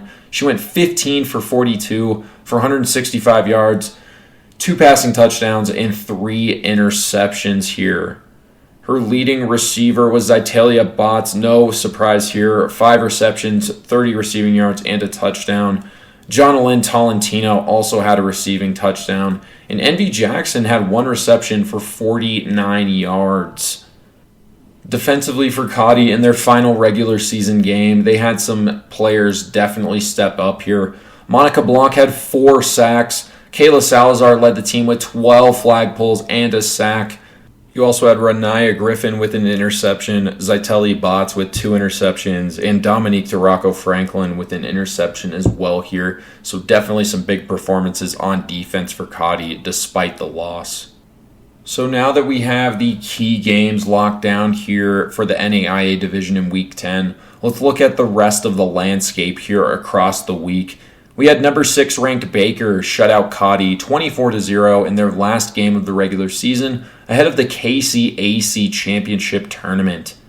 Looking at the stats, Tara Lorente had an alright game. She went 9 for 16 for 80 passing yards, 2 passing touchdowns, and no turnovers. She went ahead and also added 9 rushing attempts, 68 rushing yards, and 2 rushing touchdowns. Also, for the stats here on offense, Alana Romy had a receiving touchdown, and so did Sanaya Waller. Defensively for Baker, they had Gabriela Zabaleta lead the team with 3 flag pulls. Moving along now to Wednesday, April 15th, number 3 ranked Milligan extinguished a red-hot Manual squad 39-14. Looking at the stats here for Milligan, Bridget Kaiser had a fantastic game. She went 25 for 32, 248 passing yards, 5 passing touchdowns, and no turnovers. She also added 43 rushing yards on 5 attempts. Her leading receiver was Krista Quinn with 7 receptions for 77 yards. Not far behind her was Ashton Weirley with 6 receptions for 77 yards, 2 receiving touchdowns. And then finally here on offense, you also had Caitlin Quinn, Sam Urso, and Carson Bigelow also have 1 receiving touchdown each. Defensively for Milligan, Jasmine McDowell led the way here with a big game. She had 5 flag pulls that led the team, as well as 2 sacks that also led the team. Michaela Davis and Parker Bridges also had a tackle for loss and a sack in this one, and Courtney Cummings had an interception. Also from Wednesday, number 6 ranked Kansas Wesleyan beat down Graceland by a score of 46-6. Chihiro Awada had an amazing game. She went 26 for 33, 349 passing yards, 5 passing touchdowns, and no turnovers here. Her leading receiver by far was Aaliyah Wood with 13 receptions, 204 yards, 3 receiving touchdowns, and I believe that 204 yards is a program record for Aaliyah Wood. She has been balling out since she stepped foot on that Kansas Wesleyan turf, and even before that when she was at Thomas. So it's amazing to see Aaliyah Wood balling out still and making her name known here in the last game of the regular season for Kansas Wesleyan. You also had Jasmine Whitfield with 5 receptions for 76 yards and a receiving touchdown. Laura Hernandez-Sanchez and Janice Washington also all had 1 receiving touchdown here. Defensively, Ansdiane Rabano had 6 flag pulls, which led the team, and a sack. Leyland Cassian had a tackle for loss. Laura Hernandez-Sanchez had a sack, and Janice Washington finished with 2 interceptions. Checking out the stats here for Graceland, Sierra Flores went 31 for 49 for 263 yards, 1 passing touchdown, and 2 turnovers. Her leading receiver was Jada Lammy with 14 receptions for 69 yards. Amari Bird led the way with 5 receptions for 78 receiving yards. And Michaela Brown had a great game, 7 receptions, 46 yards, and a touchdown. Looking at Friday, April 17th here, Siena Heights had a big week with 4 games and 4 wins. They took down Purdue Northwest in their second game of the week with a 22-6 win there. No stats in that one, but let's look at the stats here from this Southwestern and Texas Wesleyan game. Southwestern got the 11-0 shutout here. Candy Hayes went 15 for 24, 183 passing yards, 1 touchdown, and 2 interceptions. Her leading receiver was Viviana Solis with 6 receptions for 104 yards and a receiving touchdown. All of those led the team by a long shot. Defensively for Southwestern, Kennedy Wesley with a massive game, 5 flag pulls, 2 sacks, and an interception. Andrea Moon had 5 total flag pulls, 1.5 tackles for loss, and half a sack. And Mary Jones had an interception here. We also had a few games from Saturday, April 18th. Siena Heights closed out their regular season with a 33-12 win over Ursuline and then a 41-0 win over the Michigan Wolverines. No stats in either of those games, unfortunately. Southwestern closed out their regular season with a 19-12 win over Concordia. No stats there, unfortunately. And in the last game that we're going to be highlighting in this part of the episode here, we have number 3 ranked Milligan take down Campbellsville 27-12. And you already know that these teams face each other all the time, so this was a big game. Bridget Kaiser went 19 for 36 for 260 passing yards, 3 passing touchdowns, and no turnovers. She went ahead and added 45 rushing yards and a rushing touchdown, making it 4 total touchdowns for her here. Her leading receiver was Lily Rumroll, the freshman sensation. She had 4 receptions for 96 yards and a receiving touchdown. Ashton Weirley had a great game as well with 5 receptions for 58 yards and a touchdown. And Krista Quinn also caught a touchdown here for Milligan. Defensively for the Buffaloes, you had 4 different players get a tackle for loss, and Parker Bridges and Abby Lynn Laprice led the way with 6 flag pulls for both of them. Checking out Campbellsville here, Corrine Talkington went 27 for 45, 238 yards, 2 passing touchdowns, and no turnovers. Her leading receiver was Natalia Gomez with 6 receptions for 73 yards. And then Alex Odom had a receiving touchdown, and so did Ava Kelly. Defensively for Campbellsville, Natalia Gomez and Rashia Minix both had a tackle for loss. Now, I'm not sure what the rankings are going to be looking like for the independent tournament, but let's check out here the KCAC tournament here. We have that bracket ready to go. It looks like Ottawa will be the 1 seed, and they will be facing Heston, who is the 8 seed in the first round. Number 4 seed Midland and Graceland, who is the 5 seed, will be facing, and the winner of that one will be facing the winner of Ottawa and Heston. On the other side of the bracket, number 3 seeded Kansas Wesleyan will be facing number 6 Southwestern in the first round, and they will be facing the winner of number 7 seeded William Woods and number 2 seeded Baker. So that's very interesting. You'll have Kansas Wesleyan and Baker in the second round. It looks like Ottawa has, we'll see if Midland or Graceland can shake it up, but it looks like Ottawa has a pretty clear path to the championship round. Hopefully Midland or Graceland proves me wrong there. That would be awesome. But, Ottawa, they've always been in the KCAC tournament. This looks like a very clear path for them, so I would not be surprised whatsoever if we saw them in the championship against the winner of, probably Kansas Wesleyan or Baker. That's what I'm seeing here. But, Southwestern, William Woods, they're very well-coached programs. You never know what can happen in those games. So maybe we'll see an upset in either of those. But it's really that Midland versus Graceland game that's going to be a really good one in the first round. That's as good as you can ask for, and that's a pretty even matchup. Midland is definitely the red-hot team right now. They beat Baker a couple of weeks ago.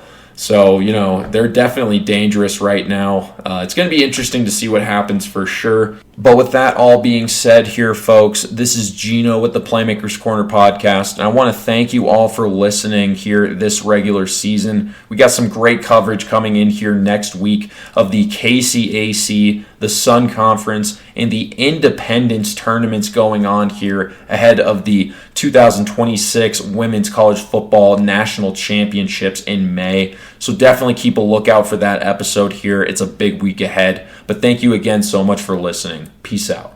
Hey, everybody. Wanted to hop in here. Kodey Stauffer talking about JUCO here, where we didn't have a ton of games, but we had some interesting ones here. I'm looking at April 14th was the first one I found, where Bryan and Stratton defeated DuPage 26-13. Ventura on April 15th rolled over Oxnard 46-6 to cement their status as one of the top, if maybe not the top, JUCO in California for now. On April 16th, Florida Gateway got in their last little bit of action, beating Andrew College 62-0. Their next game will be the FCSAA Chip against Daytona State, so that should be a good one. Meanwhile, Cypress blanked Golden West 38-0.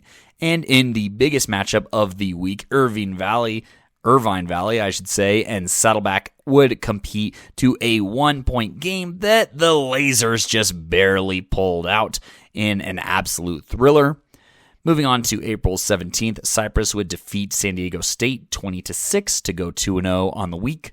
On April 18th, Hartford Fighting Owls would roll over the Harrisburg area Hawks by a combined 92-0. And finally, UW Oshkosh would fall 34-6 to their final opponent here. And I know that's a bit of a short recap here, but those were all the games that I could find scores on the JUCO level, but we will have a championship to talk about next week, so stay tuned for that, amongst a bunch of other conference championships, and there's also one in this episode, so be sure to tune in to the Conference Carolinas one. Hey everybody, this is Kodey Stoffer with the Playmakers Corner podcast, and I got some good stuff for you this week here on the D1/D2 level, as well as the junior college level as well. I'm going to go ahead and talk about D1, D2 here, but I'm going to talk about everything except for the Conference Carolinas tournament that is going to have its own segment. But let's go ahead and start earlier in the week here. April 13th, we had Roberts Wesleyan and Mercyhurst have a very tough battle, Mercyhurst being the home team, but falling to Roberts Wesleyan 0-13. Apparently, it was really cold and no team scored through the first half here, but R-Dub got going in the second half for both scores and the win. On April 14th, the Villa Marie Vikings beat Geneseo Knights 26-6, and then we actually didn't have any action for 2 days before Purdue Northwest would play a pair of games at a Siena Heights invite here. They would defeat Wittenberg 44-6, but then lose to the host Siena Heights 6-22, going 1-1 in their trip. On April 18th here, Chestnut Hill had a pair of games. They would lose to Immaculata 6-32, but in their second game, they really battled Newman here to a close one. Chestnut Hill actually led 6-0 at half, but Newman would tie it up before the fourth quarter. And in the fourth quarter, both teams would have multiple opportunities to score, and yet neither one would, and that would force overtime.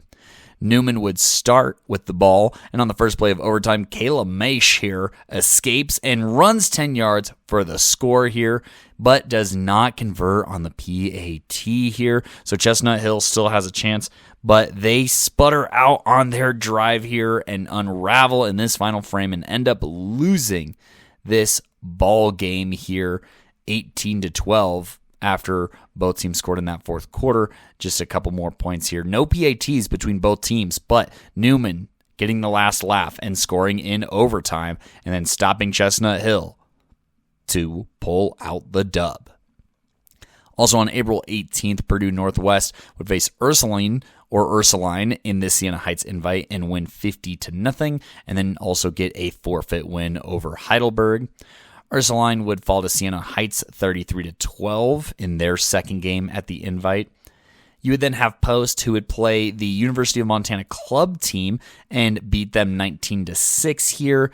Now, Montana did get a 56-yard play, but outside of that, the Eagles hatching down, and Chloe Wilson turned in 2 interceptions in a great effort here to help Post beat the University of Montana. Now, Alabama State had a slew of games at this Fiesta Bowl thing here. They defeated Charlotte 20-13, lost to Florida 7-25, and then lost to ASU 20-27. Now, I think that this event was pretty interesting here. It was kind of weird knowing that Alabama State was the only one there who I believe has this sanctioned here, especially knowing the year that they've had. Now, it is better than where they were last year, but ultimately here, whenever they played NAIA teams or D3 teams, they lost to Huntington, they lost to Point, and they lost really bad to Warner as well as Weber and Life. And that just makes me know that the NAIA is still the peak, I'd say, of flag football. These are recruited athletes. These are athletes that work on it year-round, super driven. And when they're able to do something like that to Alabama State, and then Alabama State is able to hang with the rest of these teams, just doesn't blow me away quite yet, and is even further proof that the NCAA is going to have to sanction this and make it scholarship available for these high-level athletes to pursue that and make these club teams more serious, at least in my eyes. And hopefully this invite will include some of the best teams in the country heading forward.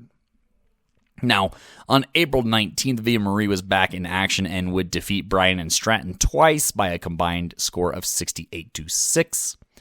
Chestnut Hill, following some of their heartbreaking moments earlier this week, came into the games against Marywood, I would say pretty ticked off, and won by a combined score of 62-6 in those two games. They had 486 yards of offense, 5 interceptions for 78 return yards, and 3 pick sixes in the first game en route to a great Sunday. The second game was a lot closer as they were a bit more reckless with the football themselves, turning over the ball, but they still picked up a pair of wins. Post would also play 2 games. They would defeat Mount St. Mary College, New York, 24-6, with Hannah Solis dominating, rushing for 2 touchdowns and 87 yards. But then they would lose to St. Thomas Aquinas College here, 6-31. The offense just really struggled here in St. Thomas, really buckled down and shut them out. And finally, on Sunday, we had the California Vulcans of Pennsylvania sweep Slippery Rock 32-6 and 13-0. Alicia Young had 2 interceptions and 1 pick six and a receiving touchdown in that second game. Meanwhile, Kamaya Williams had interceptions in both games and 2 receiving touchdowns in the first game to cap off the D1 and D2 action that is outside of the Conference Carolinas tournament that is going to be a gangbuster of a recap, so please stay tuned there, including a full game recap of the championship. And we got the goods here on Playmaker's Corner, talking about the Conference Carolinas tournament here, the first ever in Conference Carolinas history and the first ever in D1, D2 history as well on the NCAA level. So I'm super excited to talk about this. The 8 teams that made it and the seeding that they played was Wingate and Mount St. Mary's at 1 and 8 respectively. Barton and Emmanuel would also be on that side of the bracket at 4 and 5. Meanwhile, Lise McRae would have the 3 seed and play King, who is the 6, and Ferrum would be the 2 seed and play Mount Olive as the 7 seed. This first round is not full of a ton of surprises here. Wingate rolled past Mount St. Mary's 31-0. Balanced offensive approach, 111 rushing yards, 160 passing yards, and defensively forced 3 interceptions, taking 1 to the house, and helped force the shutout win. Hopping over to the other side of the bracket to talk about the 2 seed, they had the highest differential here in the first round, beating Mount Olive 72-0, 440 yards of offense, forced 9 punts, 3 interceptions. They did throw 3 themselves, but obviously they were just a bit more talented and pulled out the win. Lise McRae here was feisty and fiery for a rematch with Ferrum here, and so they would mash King 47-6. Hicks looking absolutely impeccable here. 7 touchdowns to no interceptions and throwing for over 300 yards to punch tickets on this side. Meanwhile, the 4 and 5 battle, as one might expect, was an absolute dogfight or a cats and dogs fight with Emmanuel and Barton here. Now, Barton would start off super hot, scoring 3 times in the first frame, including a Valerie Ainge bat pick 6 that opened this game wide open for a 2-score lead. Emmanuel would continually try and cut into this lead, but another big Valerie Ainge play, this time being a 66-yard touchdown pass from Rigdon, helped keep Barton comfortable and distanced in this game. Lillian Stevenson for Emmanuel was quite the roller coaster here, throwing for 5 touchdowns and over 300 yards, but 3 interceptions would prove costly in a game where Rigdon would also toss for 331 yards and 4 scores to only 1 interception. Valerie Ainge Bata here has got to be the player of the game. 8 receptions, 160 yards, and 3 scores on offense, not to mention the 2 interceptions, including a pick 6 on defense. There was no doubt who the best player on the field was for this game and helped push Barton ahead, where they would play Wingate and Lise McRae would play Ferrum. Now, in this 1-4 matchup between Barton and Wingate, I think it's important to remind the listeners here that Barton was Wingate's only loss in conference this season, and they were looking to replicate it for a ticket to the Conference Carolinas Championship. Wingate came out with a lead and a stop before both teams exchanged a total of 4 scoring drives consecutively both eating up lots of time and plays. The shortest drive of these 4 consecutive scoring drives was 8 plays long, and the rest were more. You also had a couple of drives that were double-digit in play count here. Just incredible offense and back and forth between these two Titans here, as Wingate found themselves ahead by 1 score, 20-12, entering the half. Now, this game would switch up in pace here and slow down a little bit more, as there would only be 3 more scores for the remaining of the game. 2 of those going Wingate's way, meaning a ticket to the Conference Carolinas Championship. Now, both teams were super effective and very just meticulous in the way they were moving the football. They combined for 31 first downs and were constantly moving the ball and playing the field position game, but the Wingate defense made more plays. Addison Morgan notching 2 interceptions, Addison Cadwell also recording 1. Meanwhile, offensively, Janelle Francis did not commit any turnovers, passing for 182 yards and rushing for another 58, with a total of 5 touchdowns en route to a victory. As for Barton, they were in for the Rigdon Gunslinger experience, 327 passing yards and 3 scores with longs of 20, 29, and 42, all being some of the biggest plays of the game. However, the turnovers proved costly on the other side of the Gunslinger coin. Valerie Ange-Bata once again went nuts, catching 14 passes for 134 yards and 2 scores, but Barton could not repeat the result against Wingate here, and the Bulldogs would pull out the win. The Wingate Bulldogs, I should say, pulled out the win here and ensured that they had a chance for the Conference Carolinas Conference Championship. Lise McRae-Ferrum, I got to recap this game before, and this one was another instant back and forth classic between the 2 and 3 seed in the Conference Carolinas here. Now, Ferrum would try and switch it up by striking first, going up 7-0 in just 5 plays. But both of these teams would exchange scoreless drives, 4 of them in total, that would pass between that and the next action. But when the scoring resumed, it was Mackenzie Hicks connecting on a 55-yard pass to Kennedy Van Noy on the other end to get on the board in the second quarter. But without the PAT, they would still find themselves trailing 6-7.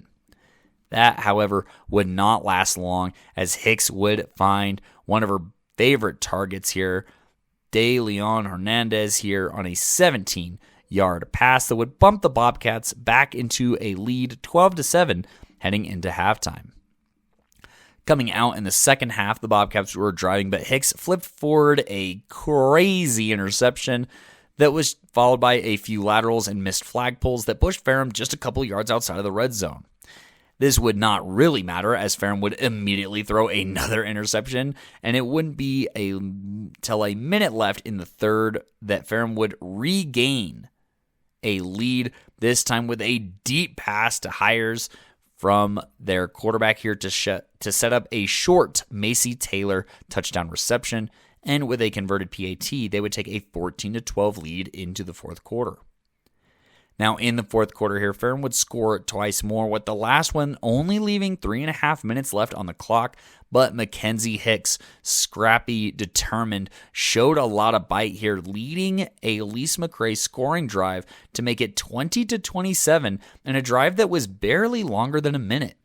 The Bobcat defense would even respond with a stop here and force a punt, giving them about 26 seconds to try and score, but between Hicks trying to run and getting down in bounds and getting a bad pass off on good pass rush on the last one, Ferrum would punch their ticket to the championship.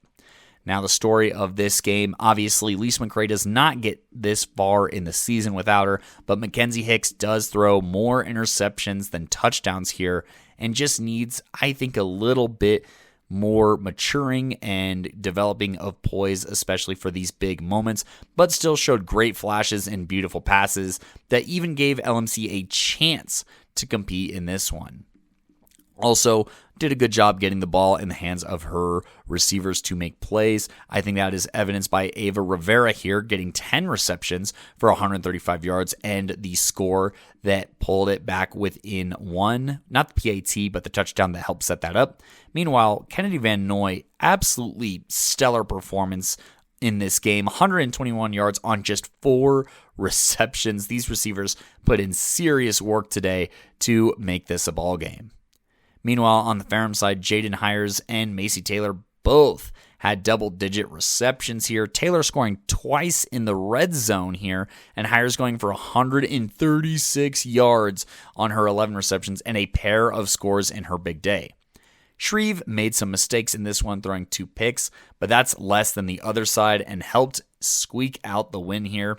I also want to shout out Brianna Kimmins here. 2 very opportunistic interceptions in this game helped, pull this one in favor of Ferrum. And I think opportunistic defense and turnovers is the way to describe how this team was mobbing and able to secure their spot in the Conference Carolinas Championship. And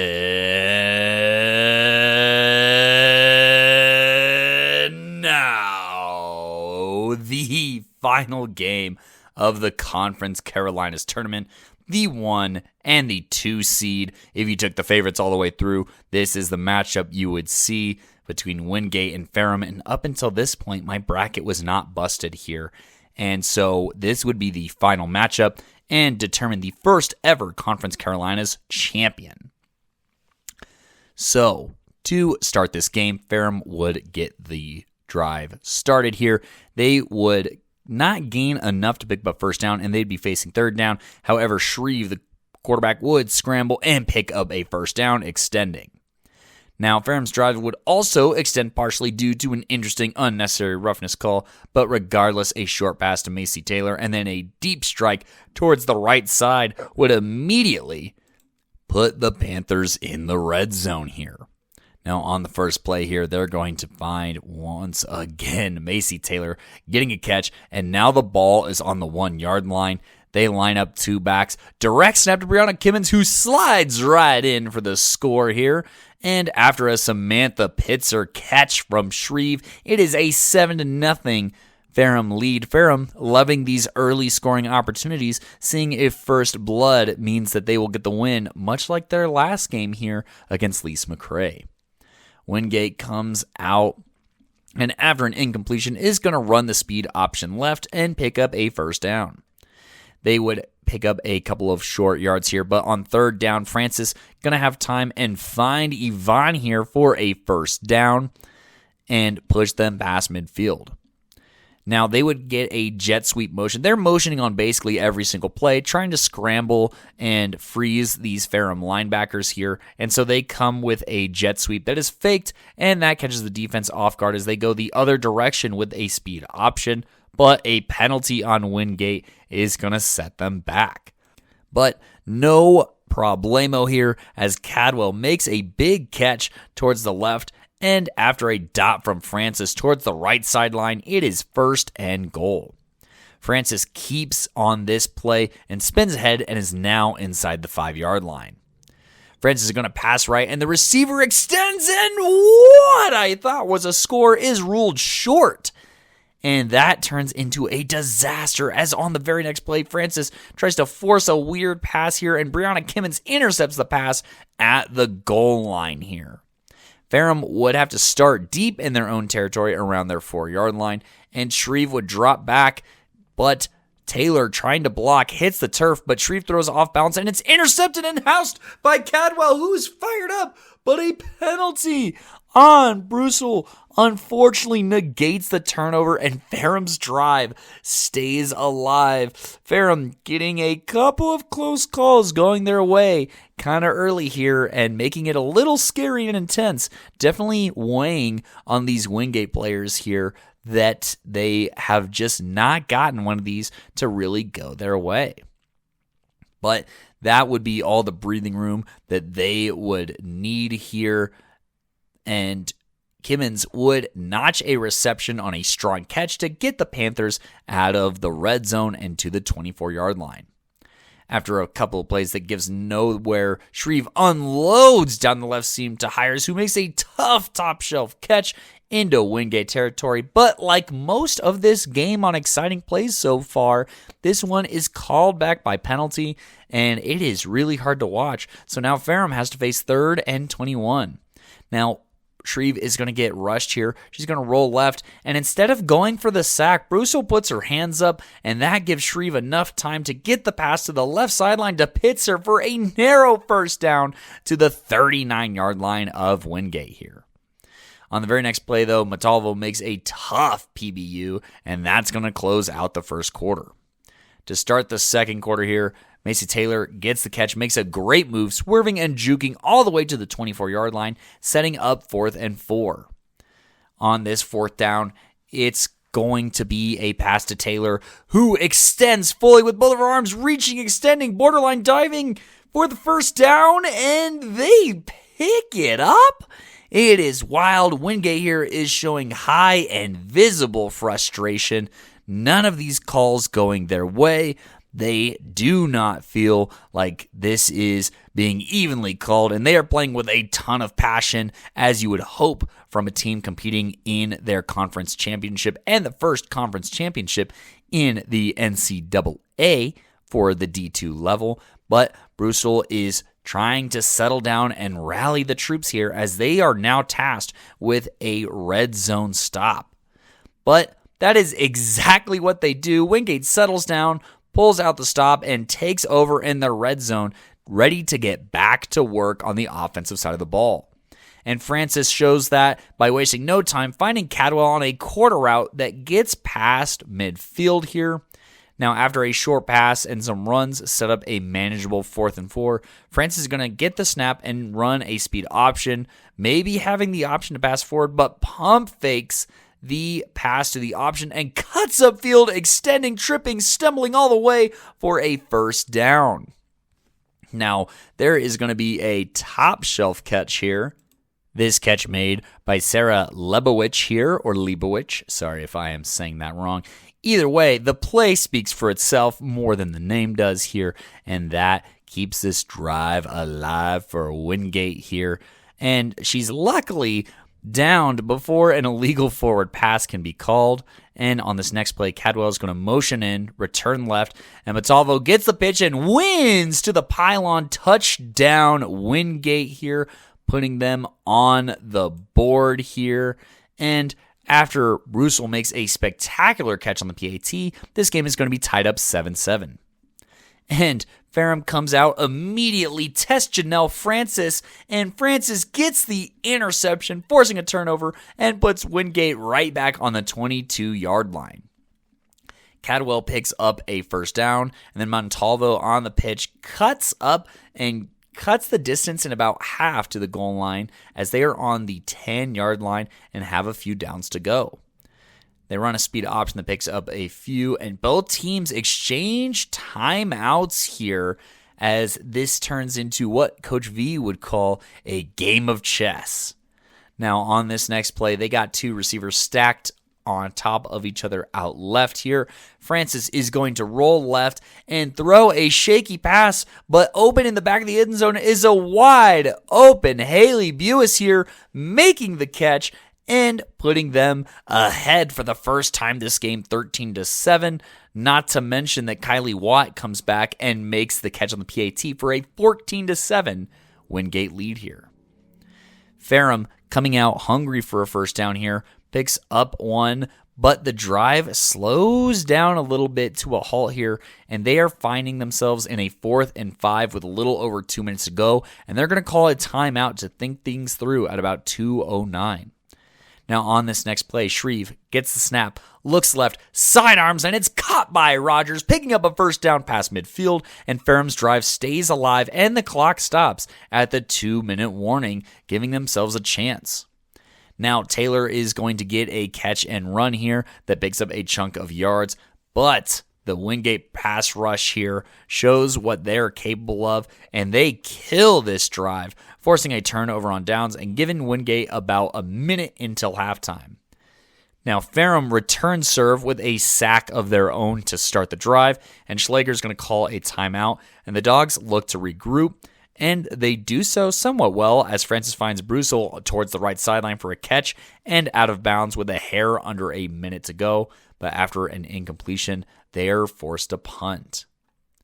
Macy Taylor, you've heard her name once, twice, and you're going to continue to hear it. She gets this drive started with a short catch and run. Now, on the very next play here, Shreve gets the snap, rolls right, buying time, and unloads to a receiver who looks wide open. Pitzer is waiting for the ball, but Addison Morgan, diving, extending, full effort, flying through the air like a crash dummy, makes a play to break this pass up here. And after that, not much happens. Ferrum will get a first down from a penalty, but a botched catch of the snap tells the story of ball don't lie, and we head into halftime 14-7, Wingate leading. Addison Morgan with a potentially touchdown-saving pass deflection here, as Pitzer was just behind the entirety of the defense, and Shreve was able to buy just enough time to unload that deep pass. Not even a bad pass, but just a spectacular defensive play here. Wingate does start with the football here, and Francis weaves around and human joysticks ahead for a first down. There's going to be a throw to the right boundary that is ran into the middle of the field and pitched back that picks up a little bit more, and we're looking at 2nd and 4 until midfield. Francis on this one ends up doing a little bit of a chest pass to Montalvo, who skips ahead for a first down. Now, not much would happen here, and they would end up facing a 3rd and long after the Ferrum pass rush turned up that fearsome factor. Cadwell, however, on this 3rd and long would make a leaping catch, a sinking dip, and a twirly spin ahead to the 29-yard line to try and just give them a chance here for a first down. So, on 4th and 9 here, Francis gets the snap, looks right, lobs right to Brussel, who is open for a first down. It feels improbable, but these Dogs have no quit in them. However, they find themselves into a 3rd and long again after a few short gains here, but it's going to be Francis getting the snap, evading the pass rusher on her left, sprinting ahead, galloping between 2 defenders, extending and scoring here, putting Wingate up 20-7. The BAT is no good, and there are 9 minutes left in the 3rd quarter here as Wingate goes up by 2 scores in this championship game. Ferrum here kind of looking like they're melting or falling apart here coming out of the half. Not looking good, looking rusty like they got cold or something as they drop one pass, and then the next check down is bobbled out of the receiver's hands and into the hands of Addison Cadwell, who gets the interception and puts Wingate just inside the 20-yard line.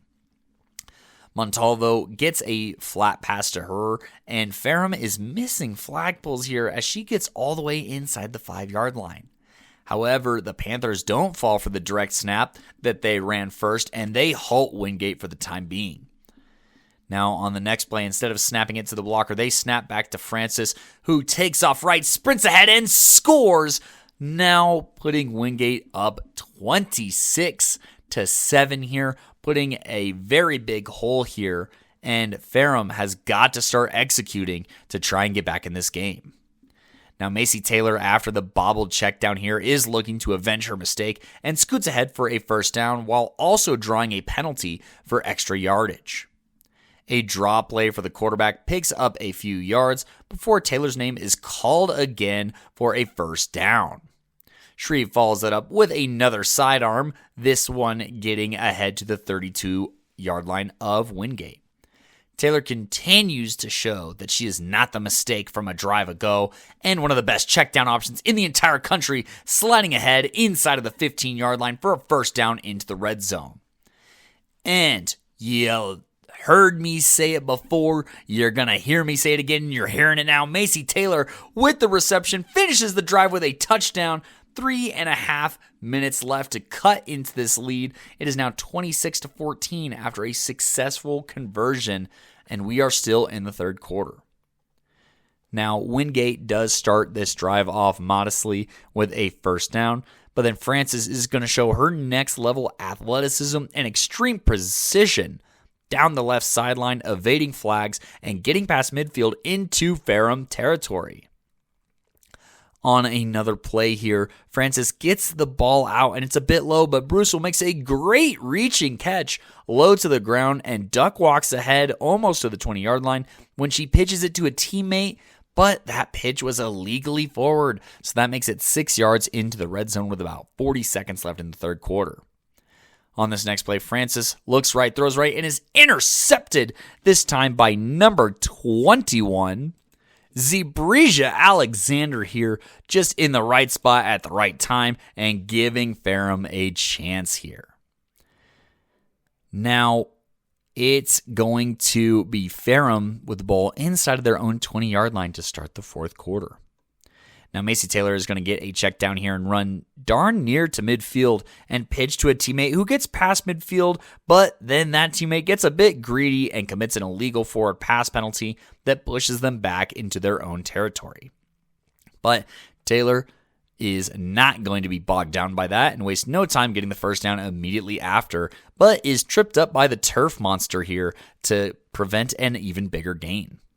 Now, a short gain as there's a throw to Taylor, who pitches back to Shreve, coming up from quarterback and making a kind of leaping catch on a lateral, sets up second and about 7 or 8 yards, and another play by Ferrum sets up fourth and short here. Now, on fourth down, they got 2 blockers. The snap gets to Shreve, who bobbles it, but she immediately breaks left, reaching out that arm and wins to the first down marker. But an offensive penalty, a drop, and lockdown defense by Francis puts the Panthers in a deep hole to the end zone, and it's going to be fourth down from the 24, and they will not convert, and that will end in a turnover on downs. Now, Wingate looking to just bleed the fourth quarter clock here, nickels and dimes their way down the field with some option stuff, but turns over on downs, especially following some bad pitches that were kind of sprinkled in and killed the drive. No worries, however, as Addison Morgan shuts down the Ferrum drive with an interception immediately, and Wingate will look to salt the clock the rest of the way. They end up calling a swing pass that picks up a few and forces Ferrum to burn a timeout, but it doesn't matter as Montalvo makes a few defenders miss and ices this football game.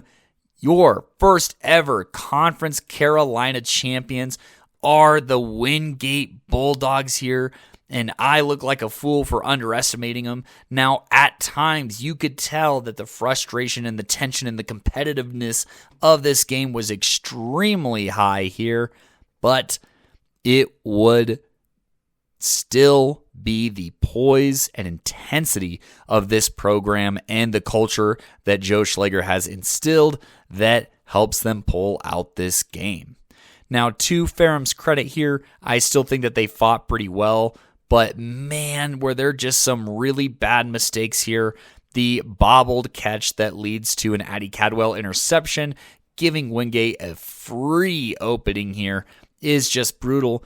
And while Wingate does throw 2 interceptions this game, which is more than they've thrown in the rest of the tournament, Pace and Shreve, just a tough day at the office, throws 3 interceptions, tries to pick on Francis one-on-one, who just makes a great play on the ball and is one of the best corners in the country on top of stepping in here at quarterback. And then Addison Morgan's interception just did not look like she was on the same page with her receiver and just makes a great play to keep them in this game. And this is a game where the pass rush for Wingate didn't get home a whole lot here. Now, they obviously forced a lot of hurries, forced the quarterback into uncomfortable situations, but there were just bad drops, too many checkdowns, not getting through her reads here. And I think that, the more conservative and just death by paper cuts approach that Wingate took into this tournament paid huge dividends. They did not run a lot of crazy plays. They actually ran the option very well. Great blocking on the outside, lots of motion here, and just got creative to show a team that is well coached, well persevered, and that is what ends up paying dividends here for Wingate. Like I said, the first ever conference champions here. Now, to give Ferrum some of their flowers here, you did have a lot of players making plays in the backfield on their defense. You also had Brianna Kimmons as well as Zabrisha Alexander making interceptions, giving this team a chance. Offensively, Macy Taylor, despite that one mistake here, had 18 receptions for 135 yards and a score here. She had more receptions than the rest of the team combined, which sometimes may be good, sometimes maybe not, but in this case ended up paying off. And then for Wingate, they just got great, contributions from everybody. Francis was running the ball very, very well, scored multiple times. And then you had, Cadwell making a big catch on 3rd and long to make it 4th and manageable. Yvonne making catches for first downs in critical situations and the PAT catch. You had Lebowich making strong catches as well. Haley Buis here in the back of the end zone catching that touchdown. And then Montalvo here, just a huge game from her. 13 total touches, 97 total yards, and just very effective at helping Wingate execute where they wanted and how they wanted and route to their championship. I'm not sure if they're going to be at the college flag finals invite, but boy, would we love to see them there, as they are one of the most dangerous and well-tested teams in the entire country. Your 2026 Conference Carolina champions, the Wingate Bulldogs. And thank you so much for rocking with us here. Some great conference championships to talk about and more coming up this upcoming week. So make sure you tune in for next week's episode. And then Thursday's episode, we aren't going to do as much rankings, but we'll talk about the postseason and we'll still recognize some great performances from week 10. But until then, we'll catch you next time.